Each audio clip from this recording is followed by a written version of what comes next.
Goku had a dream. Goku dreamed that he was about to fight the god of Super Dragon Balls. Goku was excited for the battle until the image of the god of the Super Dragon Balls disappears in front of him. Goku says, "What is that? Where is everyone?"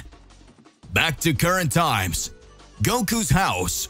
Goku wakes up from his dream and says, "What? What's happening? I was sure I was about to fight the god of the Super Dragon Balls. The great priest had come here to call me to the battle. I don't understand what's going on here. I was about to surpass my limits." Chi-Chi appears in front of Goku and says, "What are you doing, Goku? You slept for 3 days. I was already getting worried. It's time for you to go to work." Goku watches and speaks. "So, was this all a dream? Strange. It all seemed so real to me. I cannot understand. Maybe it's my great desire to train." At that moment, Goku begins to have his routine in his normal day and is just reflecting everything that was going through his mind. Goku remembers that he was about to fight the god of the Super Dragon Balls until the moment when Goku speaks. This is all very strange. Did I live some kind of illusion? Everything felt so real. The High Priest was trusting that we would defeat that guy. We had been tasked with defeating a god. I was getting excited for the battle. I cannot understand. At that moment, a great light appears directly on Earth next to Goku. Goku speaks. Is this also another illusion? Is this also some kind of dream? At that moment, Beerus, the Destroyer, and Whis appears in front of Goku. Goku says, "Oh, Mr. Beerus, Mr. Whis, what are you doing here? The day of our training had not yet arrived. I wasn't prepared to go back to training with you." At that moment, Beerus looks seriously at Goku and speaks. "Did you have any kind of weird dreams last night, Goku?" Goku looks seriously at Beerus and says, "I knew there was something behind it. It was very real. How do you know I had a dream, Mr. Beerus?" Beerus responds, "Come with us in a planet of destruction. We need to talk." Hey, how's it going? Just here to remind you to click the like button, subscribe here to the channel so you don't miss any videos, and stay well inside our entire universe of the Z Warriors. Let's start. Whis and Beerus take Goku to the God of Destruction's planet. Goku stands face to face with Beerus and Whis. Goku says, "Mr. Beerus, now explain it to me better. What does this question have to do with me having a dream related to the God of the Super Dragon Balls? What's going on into this?" At that moment, Beerus observes and speaks. "Good. There's something we're all trying to figure out too, Goku. All gods have dreams related to other gods. The great priest had summoned us this morning just to say that something strange was happening after a temporal rift was created in the center of the galaxy of all universes. Various versions of the God of Destructions we already know, and some other formerly powerful beings are emerging from this rift and disrupting other timelines. Many disturbances began to be created in other timelines a few days ago. What amazed everyone was that several beings began to cause the greatest destruction, and one of these beings was a version of Son Goku." Goku gets scared and says, "What?" Whis watches and speaks. "Calm down, Mr. Goku. Let Beerus-sama continue to conclude what happened." Beerus looks at Goku and speaks. "Be quiet and don't you dare to talk, Goku! You have apparently been warped into several evil versions of our timelines. Similar to Goku Black when Zamasu stole his body in another timeline. Maybe that dream you had wasn't a dream at all, but a premonition of a battle that could happen in the future against..." Wait, so the God of the Super Dragon Balls will still rebel against us? At that moment, Whis looks up and says, "Maybe that could happen, but it's not like that, Mr. Goku. Things here can change in a somewhat intense way. When we talk about changes in timelines, we know that often what happens in another future does not change the past of another timeline.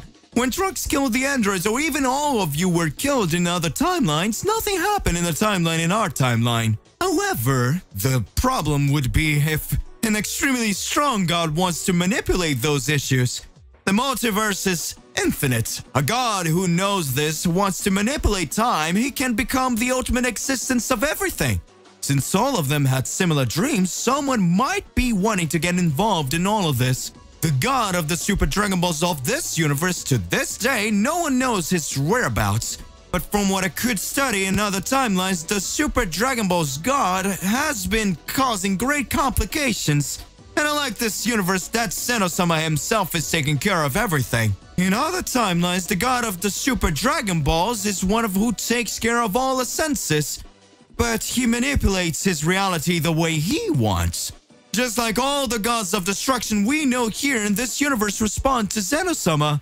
In other timelines, those who are taking care of all things are the gods of the Super Dragon Balls alongside the other gods. What does that mean? You must be wondering what they can do, right, Mr. Goku? Goku is just watching without understanding a thing. Whis responds, well, the answer is very simple, actually. Having even more power than Zeno-sama alongside the other gods of destruction, they can just take control of all this, and it would change the virtue of things and the essence of everything. After this is shown, you can sense and feel that all other timelines can be eliminated.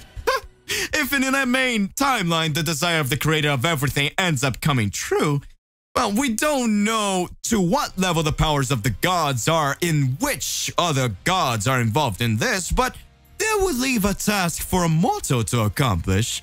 The gods, by rule, could not fight another god from other timelines without authorization. That's why we thought of the mortal who performed the best in the Tournament of Power. Maybe it wasn't a coincidence that you had this dream, Mr. Goku. At that moment, Goku starts watching and says, what makes you think even though I trained and raised my Ultra Instinct even more that I could still be able to become as powerful as other gods? At that moment, Beerus observes and speaks. Well, you did manage to get much stronger, Goku. But still, after everything that happened, you were the only mortal who had this dream. As if you were being chosen for something. As we speak, several alternative versions of you and other beings exist. If you manage to get that call, some anomaly is occurring through your body, so surely your powers have increased much more according to your past memories. At that moment, Goku tries to understand and speaks. But Mr. Beerus, I'm not feeling any different in my powers and I can't see anything changing in my body. Is your reasoning really right? Did I really get stronger just from that? At that moment, Beerus advances towards Goku and speaks. Now we're going to do the test. Beerus activates his Sakai energy and charges forwards to hit Goku. Goku activates his Ultra Instinct and speaks. Wait, Mr. Beerus, don't do that. We don't even know what might happen. At that moment, Whis laughs and says, Lord Goku, if I were you, I would really look to dodge all these attacks because Mr. Beerus is fighting in a ruthless way and if you flinch, he might kill you. At that instant, Beerus begins to observe and speaks. Come on, Goku, show your powers soon. Show that you're capable of. No. Come on, Goku, show your power. Show what you're capable of. I want to see how high you can go.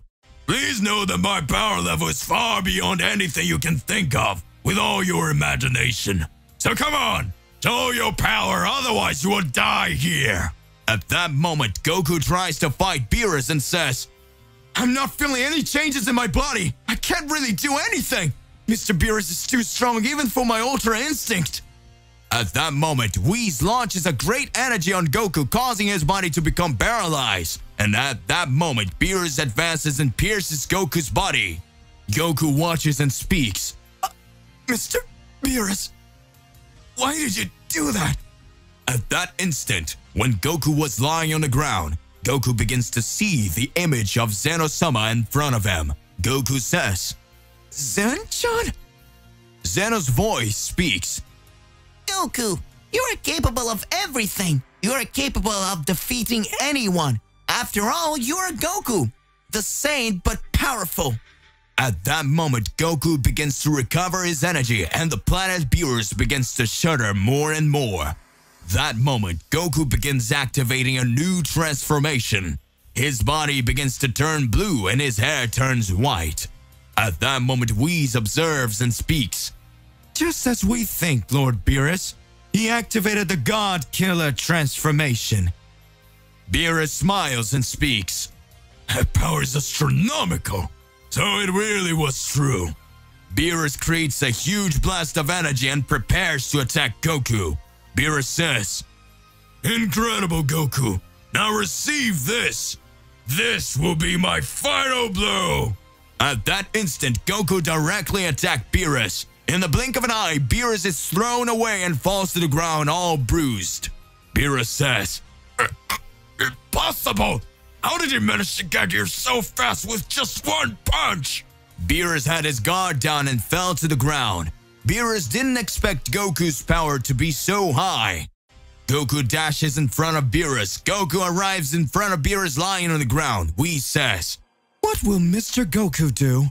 At that moment, Goku, even with a different appearance, he speaks in his normal voice and says, "I don't know what's happening to me, Mr. Beerus. My body's totally different, but it seemed that this time I defeated you. Calm down, you didn't know about my power either. In fact, I didn't even know how I got it." At that moment, Goku in his God Killer form felt a great shudder inside his body and says, "What's going on with my body?" At that instant, a great light appears directly on Beerus' planet. The great priest and Zeno-sama appear in front of Goku. Beerus lying on the ground and Whis watches and talks. "Zeno-sama is here, but how?" Zeno says, Goku, you're different. We need to talk to you. You're coming out named the new God Killer. Goku had defeated Beerus the Destroyer with great ease. Beerus had let his guard down because he didn't think Goku's power would increase so much. After showing his power level and all his God Killer energy, Goku managed to reach an unimaginable level. The true transformation, Goku's power, was shown. At that moment, Goku was close to coming face to face with Whis. Whis kept watching and saying, "So that's it, Mr. Goku. Your powers have increased so much that you are now able to start wanting to challenge even the angels. What should you call this new transformation of yours? The Devastating? Or some other name? I confess that after seeing all your training, I am very proud to see that my pupil managed to demonstrate all the evolution of Ultra Instinct. This without a doubt is a power that many want to have. Many believe it could be a big problem in the future. What will you want to show in front of it? Will you really want to challenge me, Mr. Goku?" At that moment, Goku starts to smile and says, "I just want to test my skills, Mr. Whis.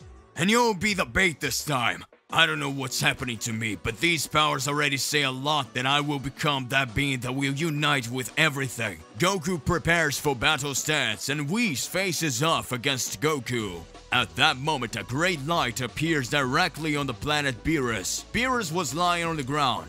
At that moment, Zeno-sama's voice appears. Zeno-sama says, Goku, you have blue skin. How cool. Your body color is the same as mine. Does that mean we're more than friends now? At that moment, the great priest and Zeno-sama's two guards were there. Goku starts to smile. Zeno-sama speaks. Glad you're here. I finally found you. We need to talk, Goku. The one who had shown diverse skill and managed to increase his powers more and more. One who has achieved the God Killer transformation has surpassed the maximal level of his power. The mortal who managed to defeat Beerus defeated him. Son Goku, or saying God Killer. Everything that had been shown caused some questions to be created. How did Goku have a dream and all the other gods of destruction have the same dream about a specific cosmic entity? What was being hidden behind all this? Something was yet to be revealed no matter how catastrophic it was. What's going on? Who is really behind it all? Why are Zeno-sama and the Great Priest behind Goku? Zeno-sama is face to face with God Killer Goku on planet Beerus. Goku starts to smile and says, "Mr. Zeno! I was about to raise my power even further and start testing my new skills against Mr. Whis. I don't know what happened, but my body managed to achieve a transformation that I never imagined that I could. When I activated my Ultra Instinct, I felt simply a much greater power coming from me. And with that, my body became like this. Blue. I didn't believe that I would be able to, but now it seems that this form can defeat any enemy." The Great Priest begins to smile and speaks. "Looks like the power of angels and Ultra Instinct finally flowing through you, Son Goku. That's fantastic." Zeno smiles and says, "It seems that Goku has managed to raise even greater power, and this is getting more and more interesting. Goku, you must have noticed that your powers are getting higher and higher, right? I believe you took Beerus the Destroyer by surprise. We follow this battle that you had, and I think that God did not imagine that you would reach this level of power. That's why he didn't use his supreme energy. Whis starts to smile and says, "So that means that they were watching everything. They knew this could happen." Very good. What do they want to do here? Zeno-sama starts looking at Goku and speaks. Goku, this transformation of yours is really cool. It's even cooler than the Ultra Instinct you showed in the Tournament of Power. This transformation certainly makes us very excited. You can show great feats in different universes. You are very good, and I'm sure that you will get stronger every time. At that moment, Goku smiling watches and speaks. Thanks, Zen-chan. But do you know why am I like this? Why is my body getting so changed, blue, and I thought that the body only changed when it was a type of transformation, but in this case, it is a stage of Ultra Instinct. I had no idea that there would be any changes or anomalies in time. At that moment, the High Priest watches and speaks. Mr. Goku, we just need to understand that you are now a God Killer. Here we have two Zeno-samas, Zeno of the present and Zeno from the future of Trunks, who, by the way, erased the entire universe itself. Trunks' timeline that had been created and all destroyed by Zamasu and soon after by Zeno from the future for some reason was brought back. Someone has managed to bring that timeline back, and several enemies and gods of destructions are collapsing. Several gods decided to cause the greatest catastrophe in the timeline. Someone with power similar to or even greater than Zeno-sama himself is preventing future Zeno from erasing everything that happened there. So the gods of destruction are prohibited from fighting gods in that. At that moment, the Z warriors of that timeline are totally weak, and other universes already have several catastrophes happening. This is all because of the gods who are taking wrong actions. This time, Lord Goku would have to fight Beerus and other warriors from other timelines. You have a mission now, Mr. Goku. As a true God Killer, you will rebuild all these lines of the universe. Goku is impressed with such responsibility that is brought and says, "But why would I have to do that, Daichi-kan?" At that moment, Whis watches and speaks. Good Lord, Goku, if you haven't noticed, it looks like all of this was happening because of a twisted version of you that may be the mastermind of everything. Impressed, Goku says, "What?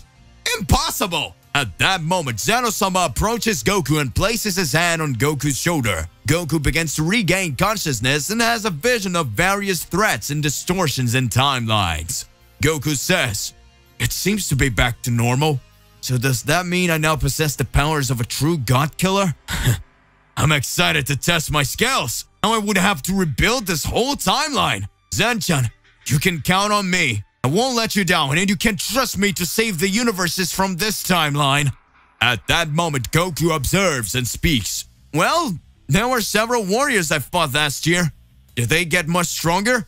Mr. Beerus, does that mean then that I'll see you again in another timeline? At that moment, Beerus seriously says, "Next time I'll fight you at full strength, and then we'll see who's actually stronger. I'm sure that I'm going to take more and more of my powers." Zeno-sama looks at Goku and says, Goku, don't disappoint me. I trust you a lot, and I'm sure that you'll be able to save all of this. The High Priest smiles and Zeno-sama's guards make a serious face. Goku, in his God Killer form, starts to smile and says, "Let's start this right now." At that moment, Whis creates his magic cube while Goku was analyzing everything that would happen. Zeno-sama says, I hope Goku's ready. We will now send you to the timeline number 4. At that moment, Goku starts to smile, and after entering Whis' celestial cube, Goku is transported directly to timeline number 4. At that instant, we can see a planet totally devastated. Goku says, "Where are we? I could help that I would be sent to Earth. Where am I? I thought I was going to be sent to Earth." At that moment, an ironic voice arises. "Oh, if it isn't Goku, Son Goku himself. What happened to you? Your skin is different, but that doesn't matter. If you're here, you must be a gift from the gods. I have the right to eliminate you then." Impressed, Goku says, "It's not possible. You're alive?" Goku God Killer. Upon reaching that timeline, he is faced with something that leaves him impressed. Looking around him, he sees the wreckage of a planet and some particles passing before his eyes. At that moment, he feels a presence that makes his whole body shiver. Goku clenches his fists and looks back, when suddenly a voice with a tone of irony begins to say, "Let's see if it's not Son Goku. After all, what is happening to you? His skin is different, but that doesn't matter. If you're here, it must be a gift from the gods. I have the right to eliminate you." Impressed Goku says, "It's not possible.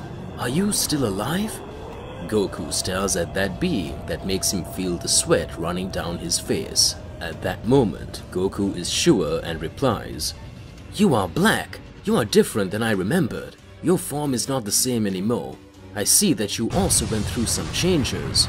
Seeing there in front of him the presence of a known enemy, which not even he could defeat alone. Goku was different and he knew that his powers were infinitely greater. However, the powers of his enemy were completely different.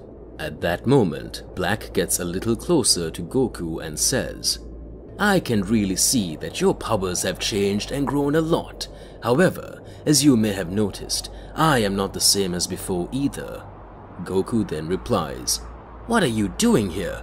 That time Zeno-sama eliminated you and the entire universe, and I am sure you were destroyed. But by the energy I feel emanating from your ki, you can't be an alternate version. I'm sure it's the same Black as that time."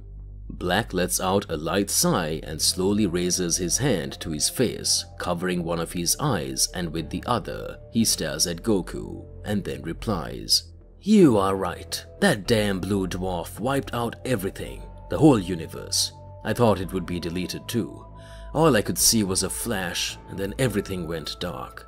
I thought I was dead until I felt my body boil. I felt my body changing, and the entire composition of atoms and cells that shaped me were organizing and rebuilding themselves.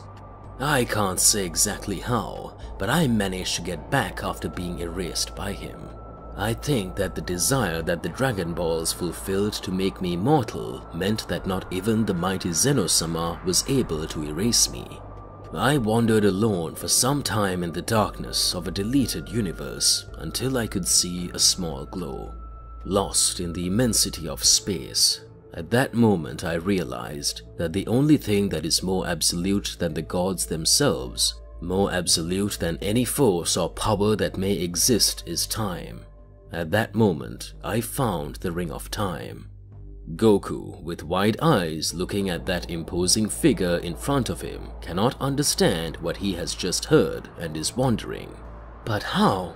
It's impossible, isn't it?" Black, with fury at that moment, exclaims, "You are Goku. You and your friends tried to finish me off, but I prevailed. Zeno-sama tried to exterminate me, but I survived. And now, thanks to the Ring of Time, I managed to travel between timelines. I managed to acquire powers and abilities that not even the gods obtained. Yes, Son Goku, I became more than a god. I now control gods from multiple timelines. I can manipulate space-time as I please.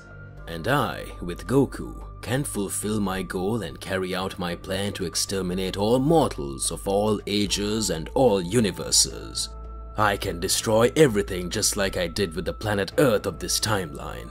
And now, I can destroy you." Goku looks at the wreckage of the planet and realizes what was happening. At that moment, he didn't know what else he could do, but he had to do something.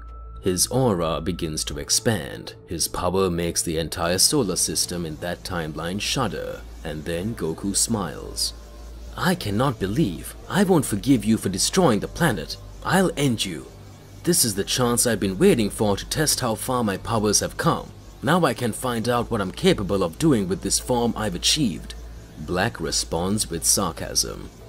"Insignificant Saiyan traveled through all possible eras, transcended time. And I don't need to fight you now. I know what you want most right now is to fight me, but I won't give you that honor. Remember what I just said? I control the gods themselves now." Black opens his arms and a dark energy takes over everything around. Around him appear countless gods from different times, all gathered there. All of them were now puppets controlled by Black, who had become a god above all gods. Black then orders, "Kill him. I will not get my hands dirty, and I will not give you the satisfaction of facing me." Goku is startled and then remembers the words Zeno-sama said.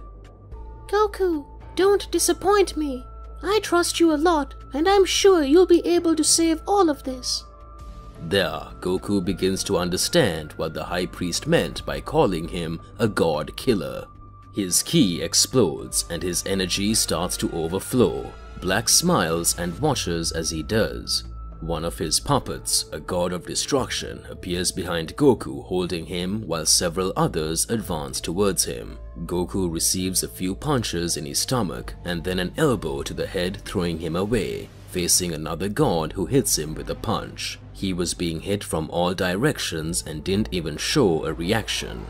Black, looking at that scene, lowers his head and with a smile on his face says, "What a puny power you got. I will leave. I need to conquer other timelines. Son Goku, you will always be a disappointment. Goodbye." And surrounded by mysterious energy, a portal appears in front of him. Black walks slowly. When entering that portal, he disappears. Goku continues to be hit, being thrown from one side to the other until he slowly closes his fists and throws a punch, which hits one of the gods that attacked him. His attack was so powerful that it made the stars around him scattered across the universe to move. He dodges and then hits a knee on another of his enemies that simply disintegrates the overwhelming power that Goku possesses at that moment, makes the gods that surrounded him panic with such skill. They all go up to him at once, cornering him, making a circle that traps him. They stretch their arms, pointing their hands at Goku, and everyone says, "Hake!" Goku cannot understand how Black was there, how he managed to control the gods of various eras, what other skills he had achieved traveling through several different eras, and how big Black's true power was. Amidst various doubts and surrounded by hundreds of gods who wanted to end him, Goku closes his eyes, and at that moment, his body begins to emanate a light that causes those energies of destruction to begin to dissipate. One of the gods who was facing him begins to say, "Who is this guy? It can't be." And then Goku starts screaming and his energy spreads, causing all those gods to be thrown away in the infinite of space. He looks seriously at the empty space that was there, where once there was a planet Earth. At that moment, he says with hatred in his heart, "I will hunt and destroy you, and I will end every god you put in my path. I will meet you between dimensions, and I will cross time itself, but I swear I will end you." Suddenly, Goku feels his powers weakening, and then the glow surrounding his body begins to fade. He looks around and says, "What is happening? My powers are rapidly diminishing. I'll end up passing out and wandering around in space. I need to find some planet where I can recover my energies." Goku needed to make a plan to find out the whole truth about Black, who had just returned from the dead, and then head to a planet that was nearby. Supreme Palace of Black.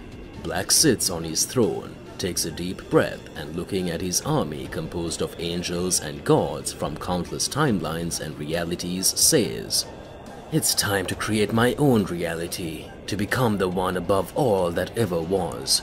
All the angels and gods kneel, and he lets out a slight smile. A new Saiyan empire begins to form. While Goku was recovering on some unknown planet in a corner of the galaxy in the middle of the timeline number 4, a small planet populated by beings known as Saiyans, something interesting begins to happen. Prince Vegeta of that beautiful storm is crowned by the few survivors as king. The great King Vegeta, the king of a race in ruins, who upon being crowned would already have the mission to find survivors of his people who had come close to extinction. In this timeline, the Saiyans had not been attacked by Frieza because some events were different in that world, and the warrior race managed to unite against Frieza and stop him. Even though they suffered countless casualties, and shortly afterwards they would have met their end due to their own pride that caused their world to collapse, and the great warrior race that did not accept help from other peoples had their world completely ruined and destroyed by wars. Internal forces that made the few survivors needed to find a place where they would try to rebuild their empire. Vegeta on his throne watches his subjects waiting for him to make a decision, and at that moment Vegeta closes his eyes and after a sigh he screams, "Saiyans, you all trusted me, and to recover the glory of our people, and we will rise again finding the true power of the Saiyans. Prepare some ships and a group of warriors, and I personally will travel to find more survivors of the Saiyans, and when we manage to gather our army, we will return to be the most powerful beings in the universe." Everyone begins to regain their hopes and trust in their king, and little by little the Saiyan race intends to regain its pride. Meanwhile, wandering through space, some survivors of that planet Earth that Black had destroyed found themselves lost in a ship with a Capsule Corporation logo. There, some well-known figures were discussing what had happened. At that moment, we realized that some Z warriors were still alive in that timeline. Bulma, Piccolo, Gohan, Kuririn, and even Dende were among the survivors. Gohan, with eyes full of tears, says, "Those damned, they destroyed everything and we barely managed to escape. We barely managed to save some people." Piccolo puts his hand on his shoulder and says, "Don't worry, Gohan. We were lucky enough to have gathered the Dragon Balls before the world was attacked. And thanks to you, we were able to save Kami-sama from the Earth, and we will be able to get everything back to normal." Bulma interrupts them saying, "Before we bring everything back, we need to find out what happened. We were very lucky this time. We were all gathered in the same place and we already had the Dragon Balls there with us. If it weren't for that, it would all be over." Krillin, in a panic, gets up and screams, "Who were those damned ones?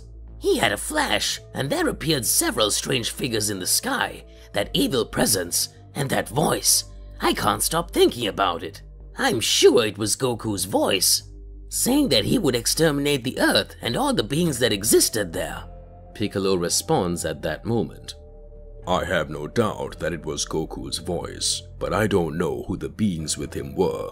I guess Goku was no longer with us, but I still can't believe he turned evil."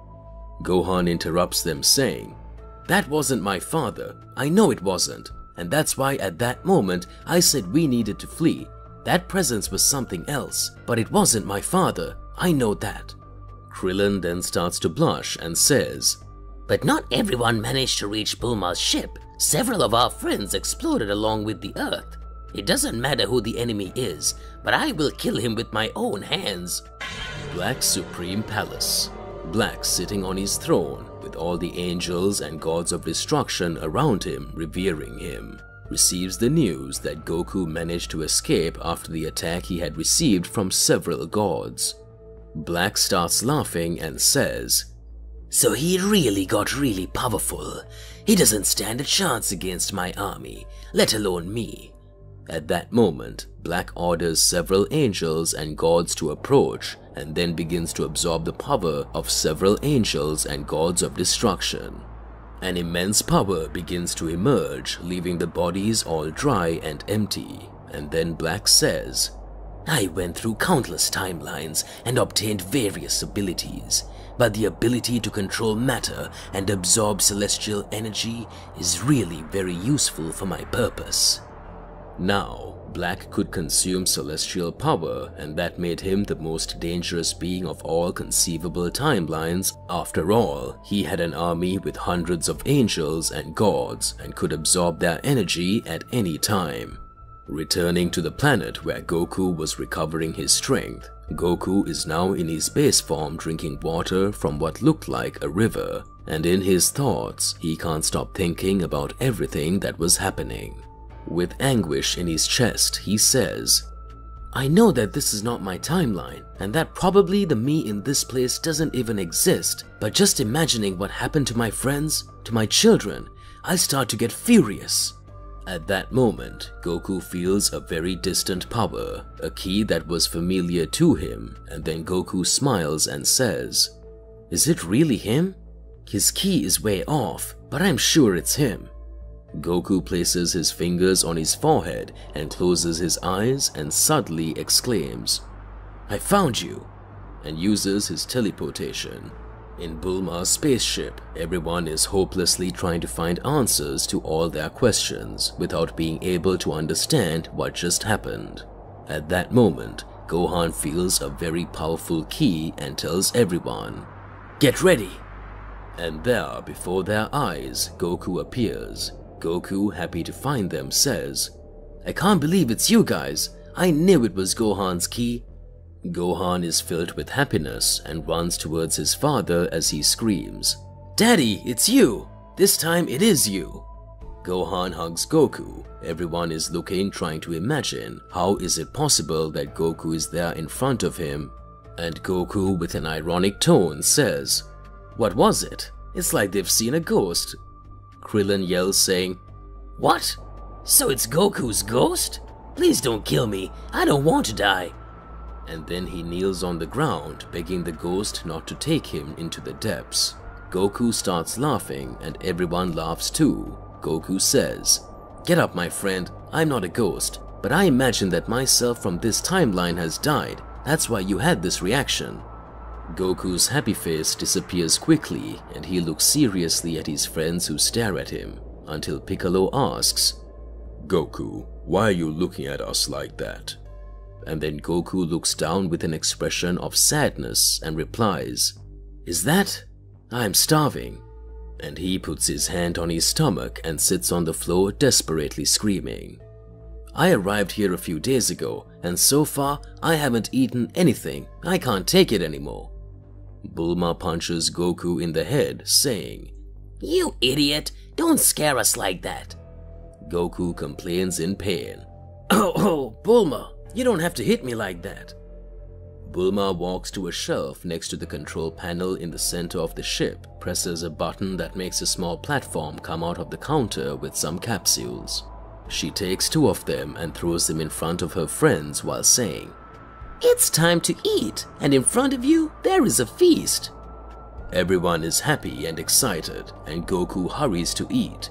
For a moment, they managed to forget everything that was happening and began to eat to recover their strength, while everyone ate and for a brief moment put aside the previous events on the new planet of the Saiyans. Vegeta wore an outfit like his father's. One of his subjects approaches with the crown in his hand, saying, My king, you forgot to wear your crown. Vegeta responds rudely, Insect, I don't need this thing to be the king of the Saiyans. I won't use such a thing.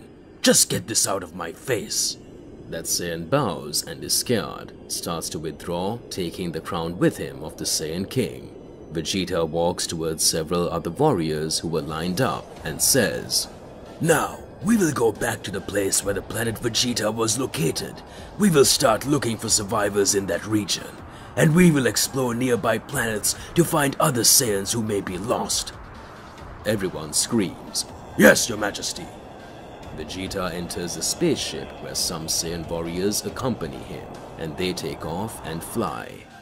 The ship they are on is similar to the ship Frieza used, and Vegeta angrily says, I have no choice. Even if I need to smell that Frieza worm, we will use his ship to look for more warriors. In search of allies, Vegeta, the king of Saiyans, passing through the wreckage of his old planet looking for survivors. In order to make your people grow, to form an army and conquer more power, Vegeta doesn't find anything so far. It looks like there's nothing but wreckage. His warriors begin to question. Majesty, how long will we look for nothing? Vegeta says, If some puny worm wants out, skirt, I don't need you. No one dares challenge the king, says his right-hand man, and then Vegeta answers, You don't have to defend me, Raditz, or I'll kill you.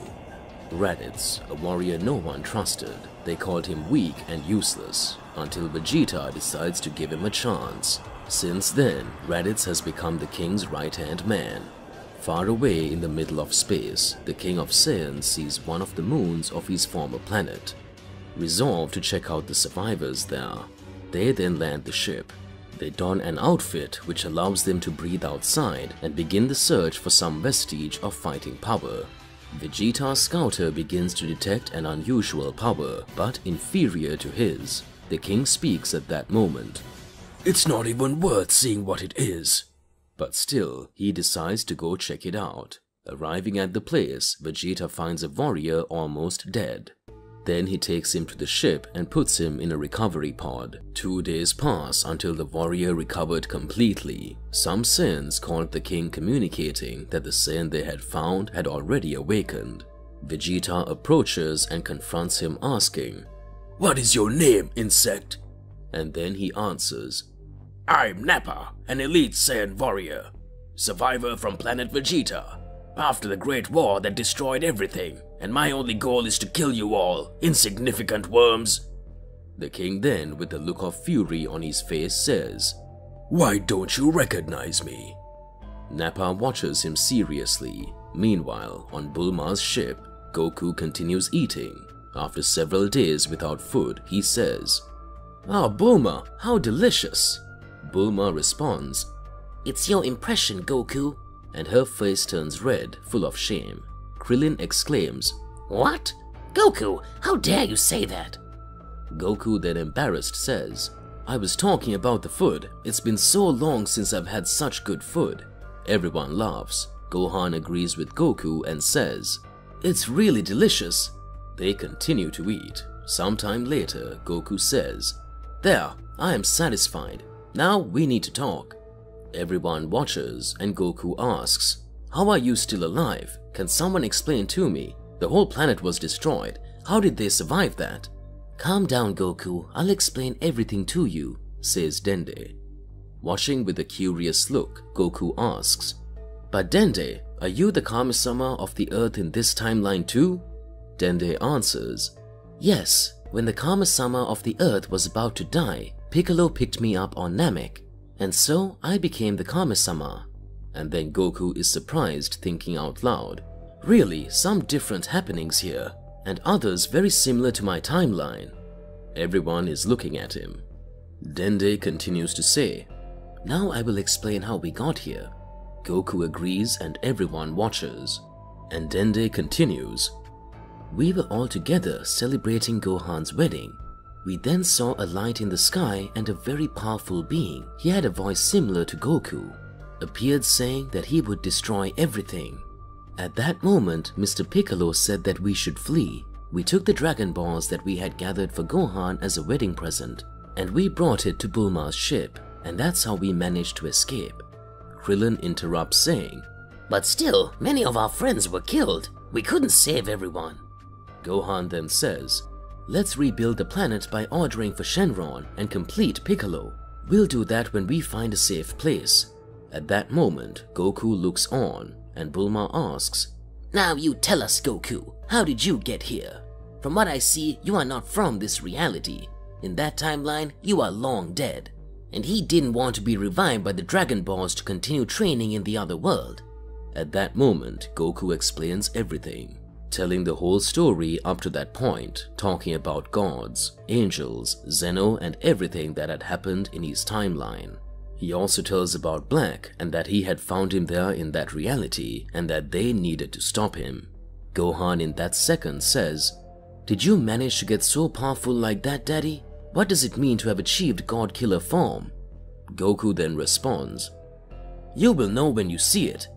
Everyone feels a very evil energy approaching. They encounter an enemy that is rapidly approaching the ship. Bulma runs to the control panel so they can quickly get out of there. They flee towards the nearest planet. Bulma and the others get off the ship and start exploring the place. When they least expect it, they feel that same evil energy. And everyone is scared when a frightening figure appears. Goku asks, "Who are you?" The enemy remains silent and says nothing. Gohan says, "Leave it to me. I need to train a little so I don't get out of shape. He doesn't seem to be very strong." That being attacks Gohan, punching him in the face, sending him flying towards a rock. Gohan counterattacks using his Mazenko. He uses his speed to get closer, hitting him in the back, throwing it straight to the floor. The enemy gets up and goes to Gohan, saying he's going to kill him, releasing surprisingly dark ki, but they couldn't feel it. Gohan and the enemy engage in hand-to-hand combat, dealing several blows to each other. When Krillin decides to help, he throws his Kienzan. The enemy raises his hand holding Kirin's attack, throwing him back, hitting the Kareka, leaving him seriously injured. Bulma rushes to help. Goku sees that Gohan is having a hard time. At that moment, Goku says, "He is not just any enemy. Stand back. I'm going to use my God Killer transformation. If you are hit by my aura, you will be destroyed." And meanwhile, we go back to the palace of Black. Black is with his gods of destruction and angels, thinking about how to end the only thing that keeps you up at night, Goku. Black is absorbing the energy of one of his gods, smiling with an evil glare, saying, "You will be next, Son Goku." At that moment, he makes a decision and speaks. "I will merge the powers of gods of destruction with the powers of angels, so I will create angels of death, and I will make them generals of my army. That way I can exponentially increase the power we've obtained." On the other side of the universe, Goku and his friends continue to face that unknown being. Everyone watches from afar. Goku starts screaming, his aura expands and his power increases. His skin turns blue, his hair turns white, his aura and ki begin to calm down. Everyone looks at him as if they were facing a deity. At that moment, the enemy says, "Is that all you can do? You weak, and the weak deserve to die." The enemy attacks Goku, who narrowly manages to dodge it. The attack devastated part of the small planet, and the enemy smiles, saying, "You're not as weak as I thought. Then I will help you." On Vegeta's ship, the king continues to interrogate Nappa. "I am Vegeta, the king and ruler of the Saiyan warrior race." By saying this, he raises his ki, causing the entire ship to start shaking. Nappa goes into despair, seeing the magnitude of Vegeta's power. He kneels and says, "Forgive me, your majesty." Nappa realizes at that moment that he doesn't stand a chance against his king and decides to help him. Vegeta at that moment then says, "The next time an insect like you decides to challenge me, I'll exterminate you." Vegeta decides to continue his search for more Saiyans. A while later, still wandering through space, the Saiyans' ship is hit by a strange object that ends up damaging some parts of their ship, forcing them to land on a nearby planet. The king then commands his subjects, "Work to fix the damage." Meanwhile, Vegeta, Nappa, and Raditz leave the ship to find traces of what had been hit. Close to where they had landed, the three Saiyans find an ancient spaceship of their people, and Vegeta guesses, "This must have been what hit us." Raditz completes saying, "That means that there are Saiyans nearby." Meanwhile, somewhere in the galaxy, Goku and his friends face that unknown enemy and begin to discover who that person was. "I am Heros, an ancient god of destruction." Goku at that moment says, "So Black sent you to exterminate us, didn't he?" Heros then gets furious and says, "I don't follow Black's orders. That bastard controls several angels and gods, but I rebelled and managed to escape. You arrived and made him let his guard down. That's why I managed to escape. When I saw your battle against the gods Black controls, I decided to join you to stop him." Surprised Goku says, "If your intention was to help, why did you attack us?" Heros says, "To be able to test your power, I never intended to kill them." Goku responds, "You almost killed Krillin and Gohan. How do you want to help us if you're trying to kill us?" Heros then comes back to say, "As I said, I didn't mean to kill them. If not, they would already be dead." A new Saiyan Empire forms. In his search for Saiyan warriors, Vegeta is forced to land on an inhospitable planet due to an object that has caused some damage to his ship. Upon arriving on that planet, he finds a Saiyan space capsule. and they begin to search for any more survivors of their race when he feels a very strong energy. His scouter detects immense fighting power. He feels a frightening power of struggle. He decides to go after it to find out what it was about. The king calls Raditz and Nappa. The three of them go after the mysterious force. Arriving there, they're faced with a Saiyan, lost in that broken world. Vegeta says, "Who are you, Worm?" "My name is Broly," answers the Saiyan, and then asks, "And who are you?" "How dare you address the king directly? Have more respect or I'll kill you," says Raditz.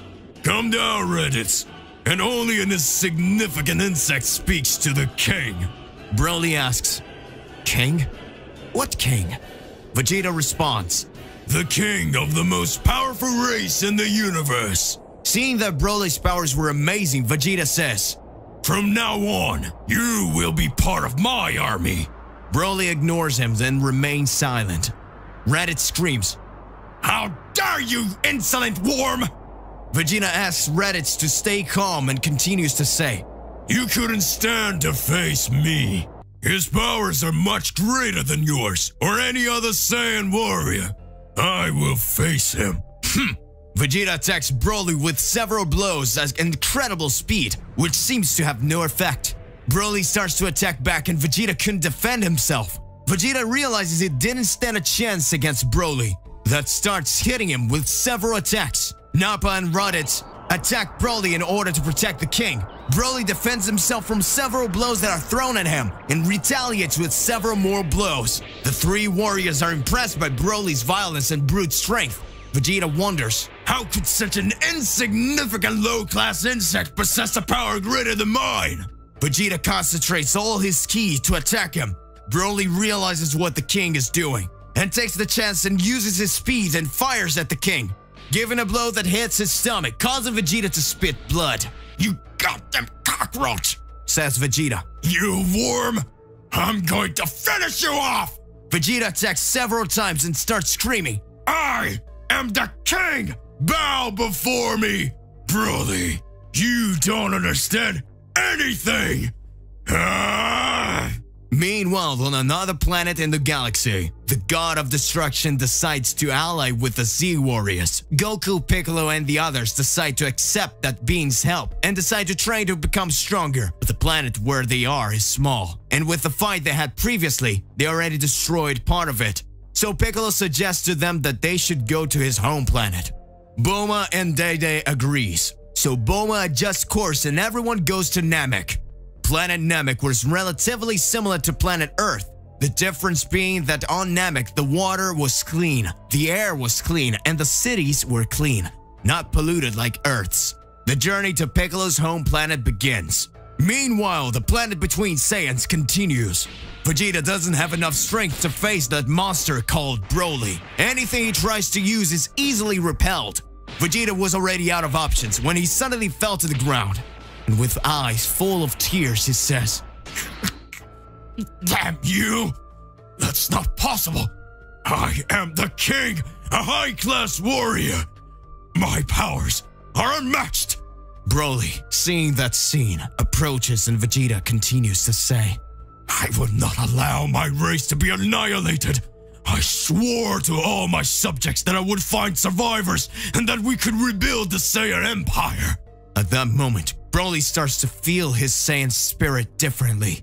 Seeing his king on the ground, something touched Broly's feelings, and Broly then says, "For as long as I can remember, I've been lost on this planet. My father, Paragus, died a long time ago, and I was left here, alone, without a family, without friends, with nothing but myself. I don't know what empire you're talking about, or what warrior race is this you're sworn to protect. I just know that something about you makes me feel like I'm not alone anymore." At that moment, Nappa and Raditz observe and manage to see that their king is Vegeta. The proudest Saiyan to ever exist loves his people.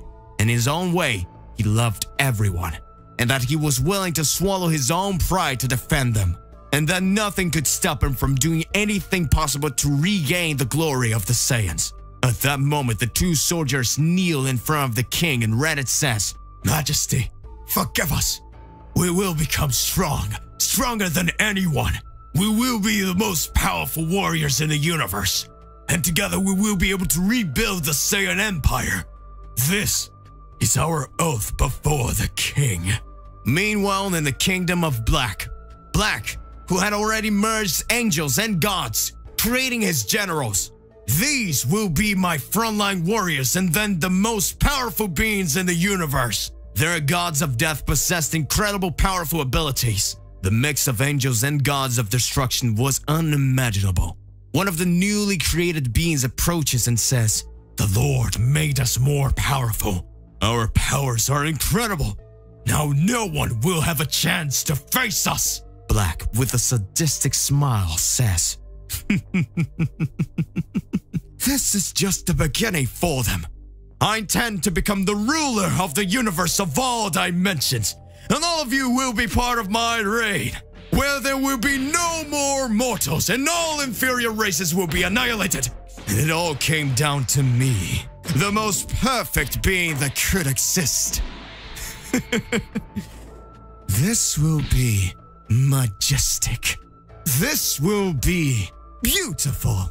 His angels, gods of destruction, and his new general shouted long life to the ruler of all universes. Black's plan was to become the one above all that exists, and all of his servants who were incredibly powerful were ecstatic with his ambition and would help him achieve such an evil goal. Inside Bulma's ship, Goku approaches Krillin and the two start talking. Goku then asks, "What do you hear with Goku from this reality?" Krillin responds, "He died a long time ago after we faced the Saiyans who attacked the Earth. Several enemies appeared and he became incredibly powerful, but it didn't last long. He had a very serious heart disease and ended up dying. We tried to revive him with the Dragon Balls, but..." At that moment, Goku asks, "But?" And Krillin continues, "But he was no longer in the other world. He had disappeared from there and we couldn't find him. Mr. Kaio said that he had gone to another place to train, and before we could make the request for Shenron, Mr. Kaio told us that Goku had asked us not to revive him yet, that we were supposed to wait 2 years, and when we placed the order, he still couldn't come back because he would be training in a place where we wouldn't be easy to come back." Goku is confused and says, "Wow, it looks like your Goku is more complicated than me." "But I'm sure if he says he'd come back, one day, he will come back." Goku responds, "I hope so. Gohan and his mother were alone all this time. And Gohan became an amazing warrior, but without Goku, we had a lot of problems, and we all missed you. I mean, him."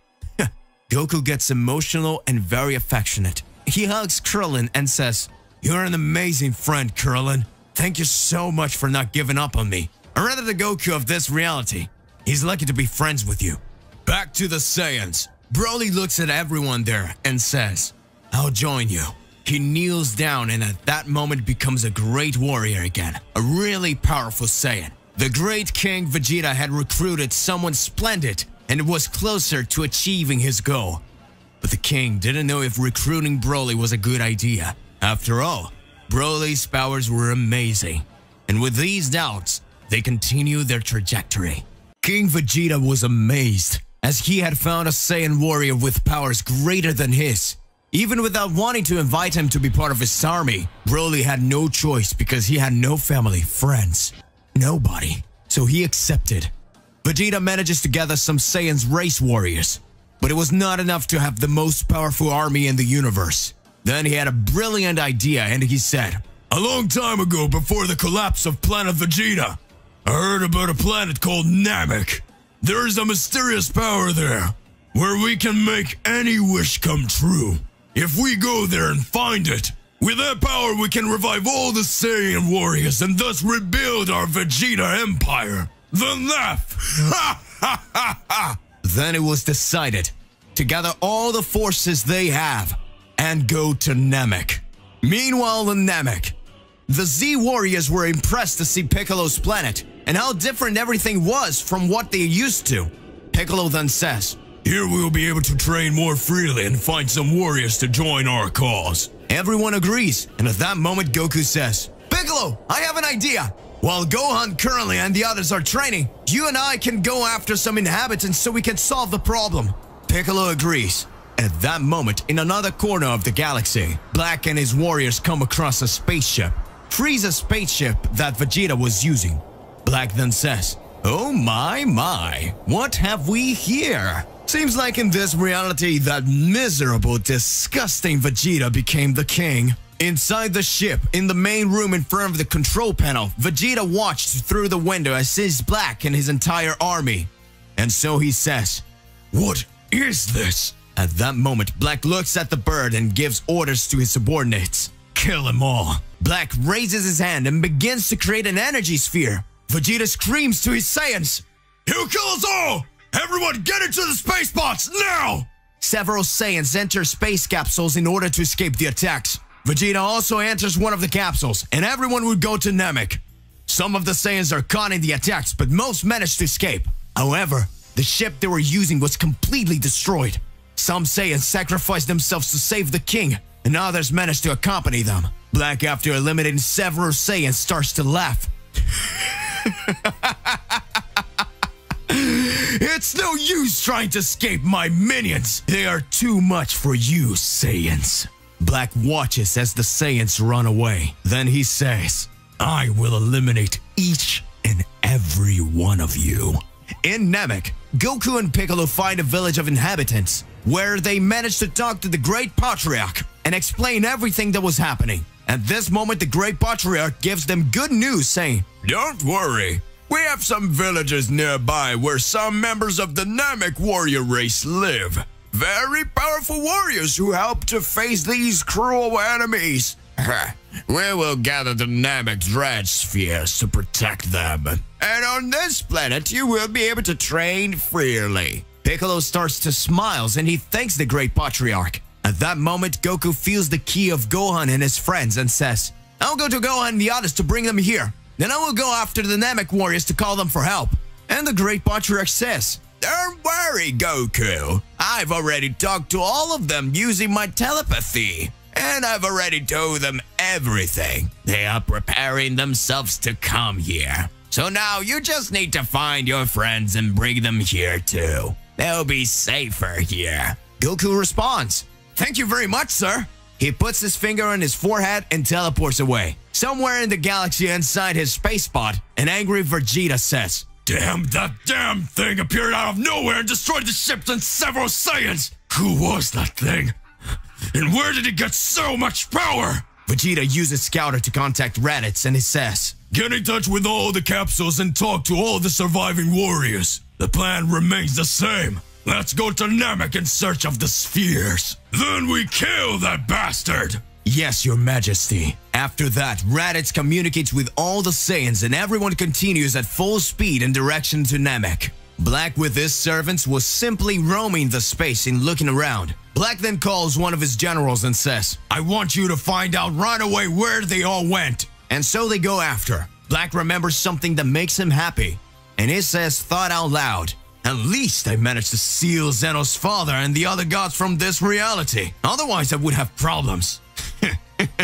Lucky for me, they were all gathered in Zeno's palace, so it was much easier to arrest them all at once. One of Black's Angel of Death approaches and says, "Master, I came to inform you that I located the fugitives. They are all heading to a planet called Namek, which is not so far from here." Black says, "Great, we'll go after them." His servants continue to say, "Sir, we have information that Goku was going there." Black then starts laughing. "Good, perfect. I will eliminate all this rubbish at once. Prepare all the angels and demon gods and generals. Let the war begin." Back in Namek, everyone is already gathered. Goku and his friends, the Namekians, and all the inhabitant warriors. Goku gets excited and says excitedly, "There are a lot of people here than I thought. I guess we'll have a fighting chance with that bastard." At this moment, Goku looks up and sees countless Saiyan space capsules arriving at the planet.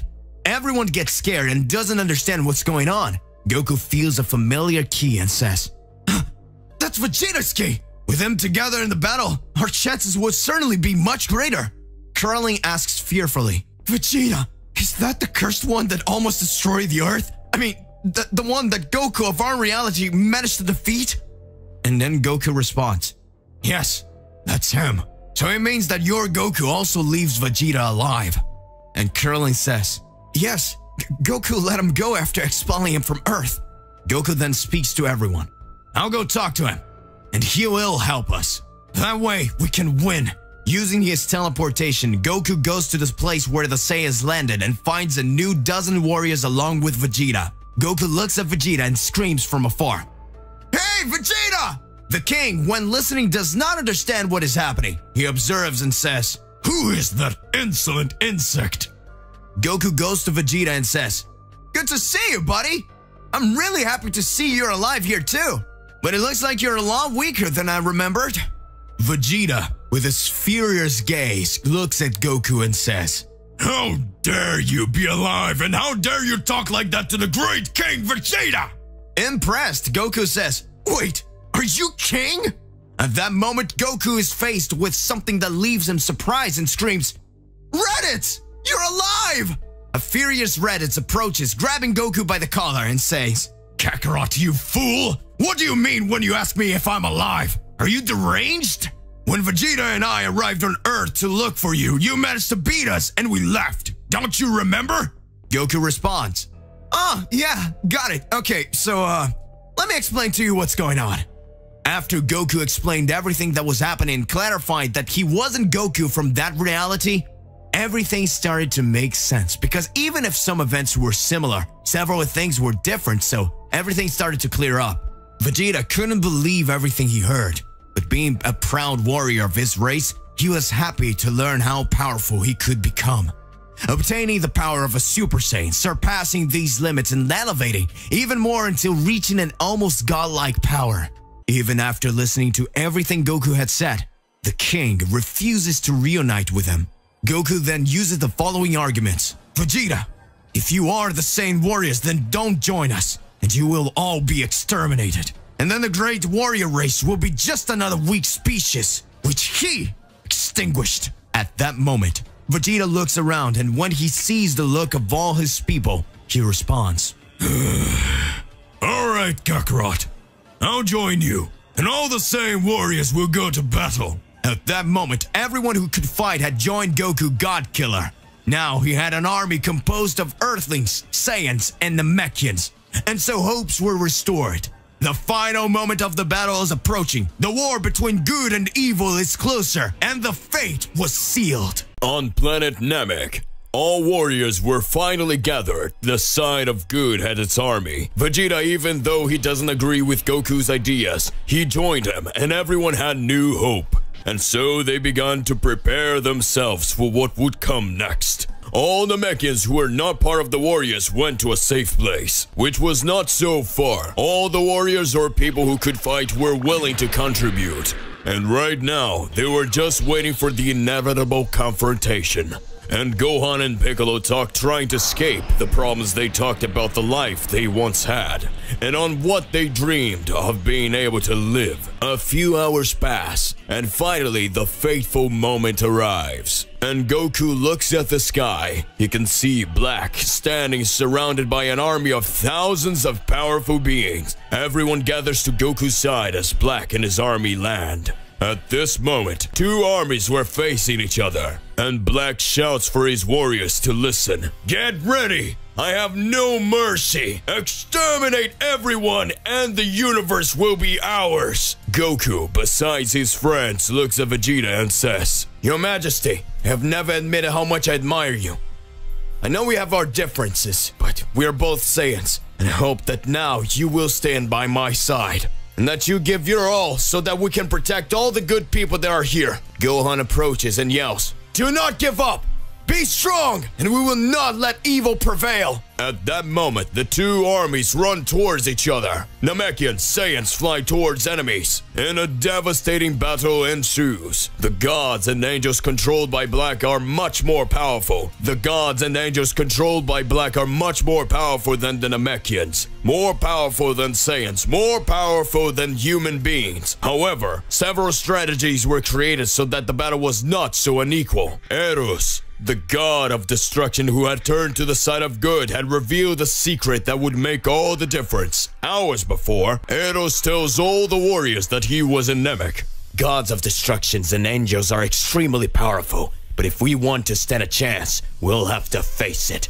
So I decided to tell you something, that in the Supreme Planet, there are countless mountain mineral composite that is capable of nullifying the destructive powers of a god. And with that mineral, we could create weapons, and maybe we would stand a chance. The Supreme Planet is a world where the Supreme Kaio Lord lives. And at the beginning of everything during creation, the Great One, Hajimari Toawari, while creating the universe, he decided that to avoid a rebellion by the gods of destruction, he would create this planet with this mineral. With this revelation, everyone went to the Supreme Planet and could create weapons like spears, arrows, swords, in a way that they would be in par with the gods. During the battle, we see several casualties in both sides. Goku charges directly at Black. In a devastating battle immediately ensues Goku. He turns into a god killer, raising his powers to the maximum in the battlefield. Everyone looks in awe at that power, and that aura was extremely unbelievable.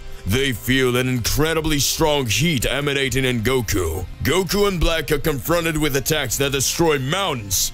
Countless portals opens in the sky. The battle remains extremely incredible. Portals open in the sky with countless angels. They appear using ki blasts, while the warriors who are on the ground are hit. Gohan raises his power and flies, and starts shooting keys towards the enemies. Piccolo accompanies him, while the Namekian warriors attack the gods with their spears made with purple from the Supreme Planet. They manage to weaken the enemies, but several Namekians are killed. Others are erased.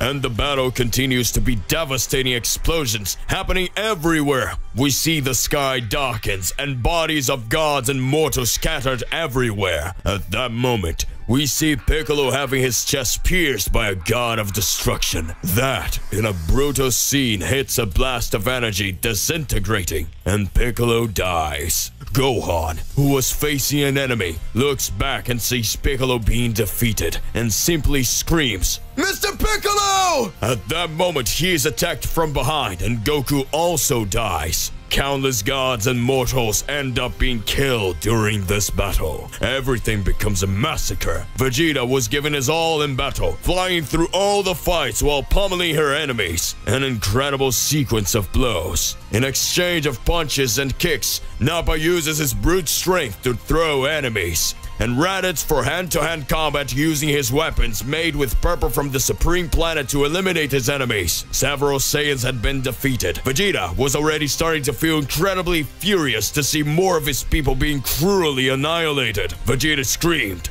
"You damn fools! I am the great king of Vegeta, and I will annihilate them one by one!" Elevating all his power and creating a gigantic explosion. An intense glow takes over everything. In another corner of the battle, we see Krillin being defeated and falls to the ground. There have already been countless casualties on the side of the good, gradually and defeated. What can be done is amid so much devastation where only despair takes over. Everything happens quickly, and for those in the middle of the battle, it seems to take forever. Raditz is hit by attacks from all sides, and several parts of his body are destroyed, and he is pulverized by a Hakai. The battle comes close to where the people who would not fight in that battle were. Some Earthlings and other people who weren't warriors. Goku attacked Black with all his strength, and at that moment he says, "I will not allow you to go destroy everything!" Black quickly flies and hits Goku. Black's powers are on another level, but Goku can match him. Looking down, Goku sees all the destruction that the battle causes. This instant, Goku sees Vegeta being killed. Nappa and other countless Saiyans were also defeated. The battle is lost. After all the destruction had already taken care of everything, Goku had already lost all hope. At that moment, Black manages to find Eros in the middle of the battle. He was being defeated by one of the Black's generals, an angel of death. And then Black says, "Bring him to me." Black grabs Eros by the neck as he soars into the air in front of Goku, then says, "This is a traitor. And this is what happens to traitors! And rips off the god's head, annihilating him. Goku drops to his knees and looks around and can see everyone who helped him had been defeated or was being annihilated, even those who weren't warriors. And looking to the sides, Goku finds a backpack.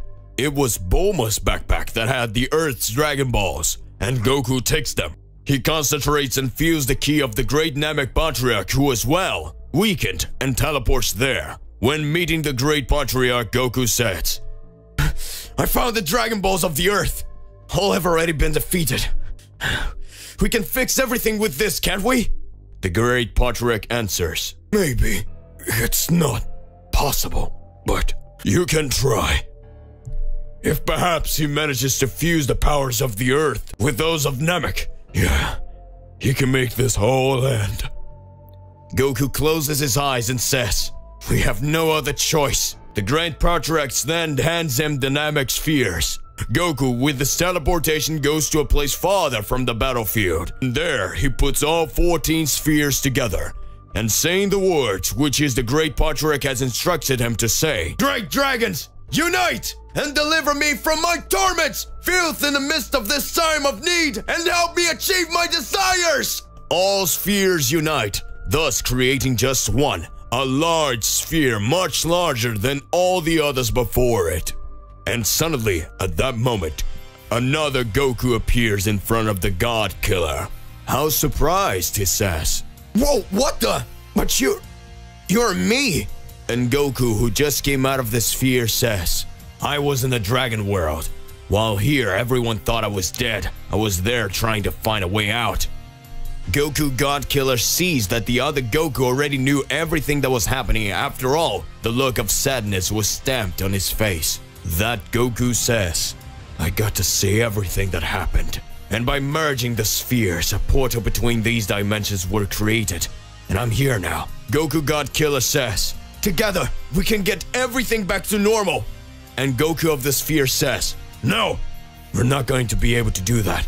You haven't realized yet, but Black has created a seal on you that will prevent you from returning to your world.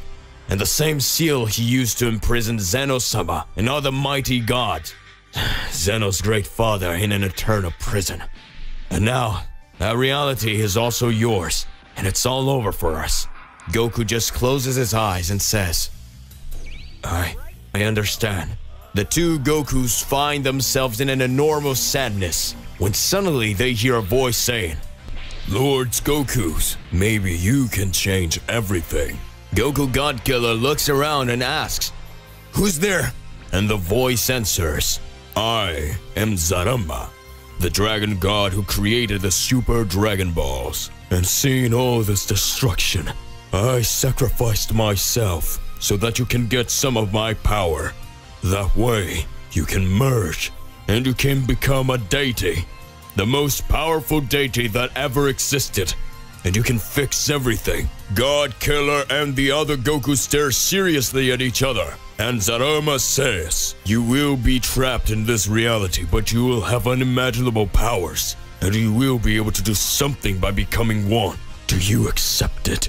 The two look at each other and answer, "Yes, yes." At that moment, Zarama sacrifices himself, and the power passed to them that in moments began to emerge, thus becoming a god. Having your skin silver and the powers virtually infinite, they became one, and so they returned to the presence of Black. Interesting. Who the hell are you? Goku replies, "I'm the cure of the disease you've become, and now I will purify everything." Goku, without thinking about anything else, raises his hand and closes it. Everything just gets erased. Goku has just erased the existence of that reality and has just single-handedly caused everything to be erased from existence. And in the midst of darkness, Goku with his impressive form just wanders through infinity. Far away, also lost in the darkness, we see Zeno-sama, his father, and some of the other gods who, because they were sealed, would be able to escape. And they wonder what just happened. Some time passes, and Goku gets tired of wandering alone through the immensity of infinity. And in that moment he decides, From today on, there will be a new reality, and they will be sovereign. And Goku gets tired of wandering alone through the immensity of infinity. And at that moment he decides, from today on, there will be a new reality, and he will be sovereign. And as he opened his hands in front of them, a new reality filled with the universe begins to emerge, and everything that had just been erased and ceased to exist, now he would have another chance to renew himself. And so the story gets a fresh start. In the beginning, there was nothing. It was just darkness. In the beginning, there was nothing. It was just silence. In the beginning, there was nothing. It was just darkness, until out of darkness came light. And it was good. From the silence came the sound, and it was good. And out of nowhere there was the beginning of an infinite without end. And it was good. And from good came evil, so that there was balance. For without the shadows there would be no light, and it was good. And so the universe was born, and thanks to that sovereign creator of everything, life was born. And with life, the story begins. And with just a breath of light, in the midst of vast darkness, a new universe, a new reality will be just born. And Goku, after losing everything he thought he could save, caused everything to be lost, and after ages, it made everything appear again. And now he was the sovereign of all. Or at least he thought he would be. In a newly created universe that did not even have a name, the supreme gods of the cosmos awakened. The eternal entities that exist and will always exist awakened from their longest slumber. Eternity, time, infinity, death, judgment, creation, reality, chaos, space. They all arise together with Zeno and his father, Hajimari Toawari, the beginning and end. These entities reappear in any universe that would just be born because they are infinite. Beyond our Goku, believed to be the only existing entity of this universe. And so everything begins, an infinite cycle where he will become a sovereign entity. And in that way, he decided to create something else. In the midst of the empty space, everything restarts and life begins again. Several planets and several species, several people appear, and then the most awaited planet, Earth, appears. Goku feels instant relief. But at this moment, it was not yet time to return. Meanwhile, the old gods began to resurface. After the natural order of all creation had been changed, much time passed, and after the pillars of creation were rebuilt, Goku continues wandering through the vastness when suddenly the ancient gods appear in front of him. Time and creation and reality. At this moment, a dialogue begins. Time tells. You changed the time, and reality continues. You have altered reality and complete creation. You wanted to become the creator, and so we decided to punish you. And Goku says, where did you come from?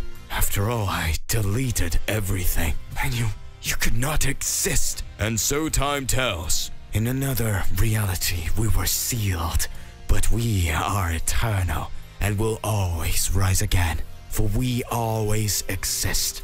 When you rebuild the universe, you set us free. You rebuild everything but the seal. You didn't know we existed, and there are many more. And that was your mistake. Reality then says, and now you will be punished. The three ancient gods then raise their hands, and then at the same time, their eyes start to glow. And so they say, you came from dust, and to dust you will return, and then you will rise again, and everything will be rewritten. At this moment, Goku Beyonder looks at his hand and sees them dissolve into dust. Time then says, we can't take away their powers, but we'll put them to sleep. And you won't be a threat to us for now because we are sovereign. But one day, we will have to stop it. Time then tells. His story regressed. reality says, Memories of him were erased, so you don't remember the reality you built. creation says, And I will recreate it for you to be reborn and one day see that we are above all. Goku Beyonder begins to crumble, becoming a dust of energy that travels through time and its glow fades. And at this very moment he is reborn. In the midst of a universe on a distant planet, a cry is heard. Kakarot was born. Kakarot is born on a planet called Planet Vegeta, the world of Saiyans, who is attacked by an evil monster called Frieza, the Emperor of the Universe. Kakarot inside a space capsule would be sent to a small blue planet called Earth, plus his father Bardock and his mother Gimme. They bid farewell to their little boy and send him ashore. The planet Vegeta and is destroyed and becomes cosmic dusts. In Kakarot land, he is given the name of Goku. Gohan's grandson, Goku made many friends and lived many adventures. Some enemies became friends. He fought survivors from his home planet. He defeated the great evil emperor, faced many powerful androids. He fought demons, took care of his family, and his enemy children became friends, and history took its natural course, just as creation and destiny had written. But not everything would be so simple. Destiny saved something for that reality, and so the ancient gods reappear. Goku and his friends become Earth's defenders. On a certain day, a god wakes up and goes looking for a legend that the ancients were proud of. The story of a good being who got rid of evil, a being who was called God, a Super Saiyan God. But at that moment, the differences begin to appear that God was no longer the great and powerful Beerus, but yes, one of the ancient gods. More specifically, it was called Judgment. The god who judged the worlds to know if that world would live or simply disappear. This god was extremely powerful and was accompanied by an angel called Whis. At this moment, in the present time, the god thought of going after Goku, who, as always, grew stronger. After all, Goku might know something about the Super Saiyan God. However, the god knew that the one who is called Son Goku was really strong, as he knew exactly where to find him. But before going in search of Goku, he decides to meet with his brothers, the ancient gods. All the gods gathered to decide if this is the right time to stop Goku, or they would have to wait a little longer. Palace of the Gods. In the confines of the universe lost amidst of the darkness of the infinite immensity of the cosmos, a great hall is shown. In this hall, we can observe 12 thrones where the ancient sovereign gods of all universe were all gathered there. At that moment, reality speaks. Goku grew up to be extremely powerful. What should we do about it? Time responds. Is this the time to stop him? After all, he is the only threat to us. If he goes beyond her again, we could have problems. Chaos starts laughing and says, "Don't say such a thing. It will never be a threat. And if he goes back to what he was, we'll just have to beat him again." Reality responds. You really believe it would be that simple? We couldn't even get rid of him. After all, in a way, he's great creator of everything. Space then starts to say, Brothers, calm down. None of this is such a serious problem. We just need to let him know that we are the sovereigns of everything. And right now, he's not strong enough to stop us now. At that time, the mood changes as Infinity adds an important point to the question when saying, Brothers, you all know we've made his powers lie dormant, but all the powers he possesses are a portion of ourselves, the 12 ancient gods. So the probability that if we face him, he can recover everything we took from him, and remember, that would be a very high risk, don't you know? Chaos pronounced at that moment and say, "There's only one thing we can do, brothers." Everyone watches closely to know what Chaos plan he imagined. And he continues, "We must send someone who can test it, and then we will know whether to act or wait. However, it has the possibility that he will be killed by whoever we sent. And so already in the book stories of the problem at once, creation then begins to say, But who shall we send? Or will any of us face it? Chaos responds, don't worry, I have a plan. We can use our power to create someone. We can create an entity that has parts of our powers. That way we'll have the perfect median. Everyone agrees and decides to go along with the plan. And at this moment, everyone looks towards the center of the hall. A great energy begins to emanate, and everyone points to the middle of the room using their index finger. An intense glow takes care of everything, and from the middle of the night, a being appears. Possessors of all energy, the union of all gods create the one who's destined to face Goku, and decides that what his identity would be. A being of light had been created, a pure soul without wanting to know how to distinguish between evil and good. At that moment, we see the appearance of that being. A young appearance with a thin body, dark skin, and dark hair. A being of light and energy who had in his hands the fate of Goku or the fate of the ancient gods themselves. A new reality, a new universe. Goku and the others are gathering on Earth, celebrating Bulma's birthday. Goku is looking forward to training with Vegeta and the others. But Chi-Chi and Bulma are irritated because Vegeta and Goku only know how to train and don't care about anything else. Everyone is happy and everything is at peace. But in the supreme realm of the ancient gods, they were still gathered and finished creating the great warrior with the intention of going after Goku. Chaos laughs.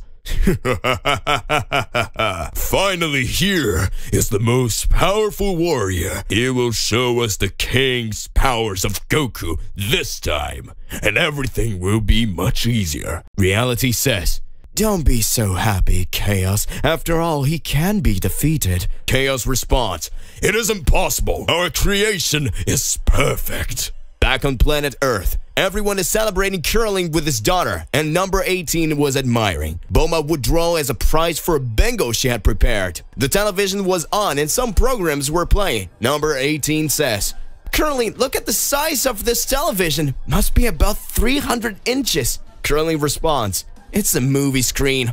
At this moment, they are interrupted because something interesting starts to show on the television. An announcement of a martial arts tournament celebrating 5 years since the great hero of Earth, Mr. Satan, defeated the great Majin Buu. The narrator says, after 5 years that the great Mr. Satan saved us from the evil wizard Babidi and the demon Majin Buu, the country's government is organizing a great martial arts tournament with the most powerful warriors on the planet. At this moment, Goku and the others gather around the television. They were extremely happy with the ad. Goku at that moment says, wow, what an amazing tournament! I haven't fought in a tournament in a long time. I would definitely participate. Goku then asks Krillin, and Krillin, you're going to participate too, right?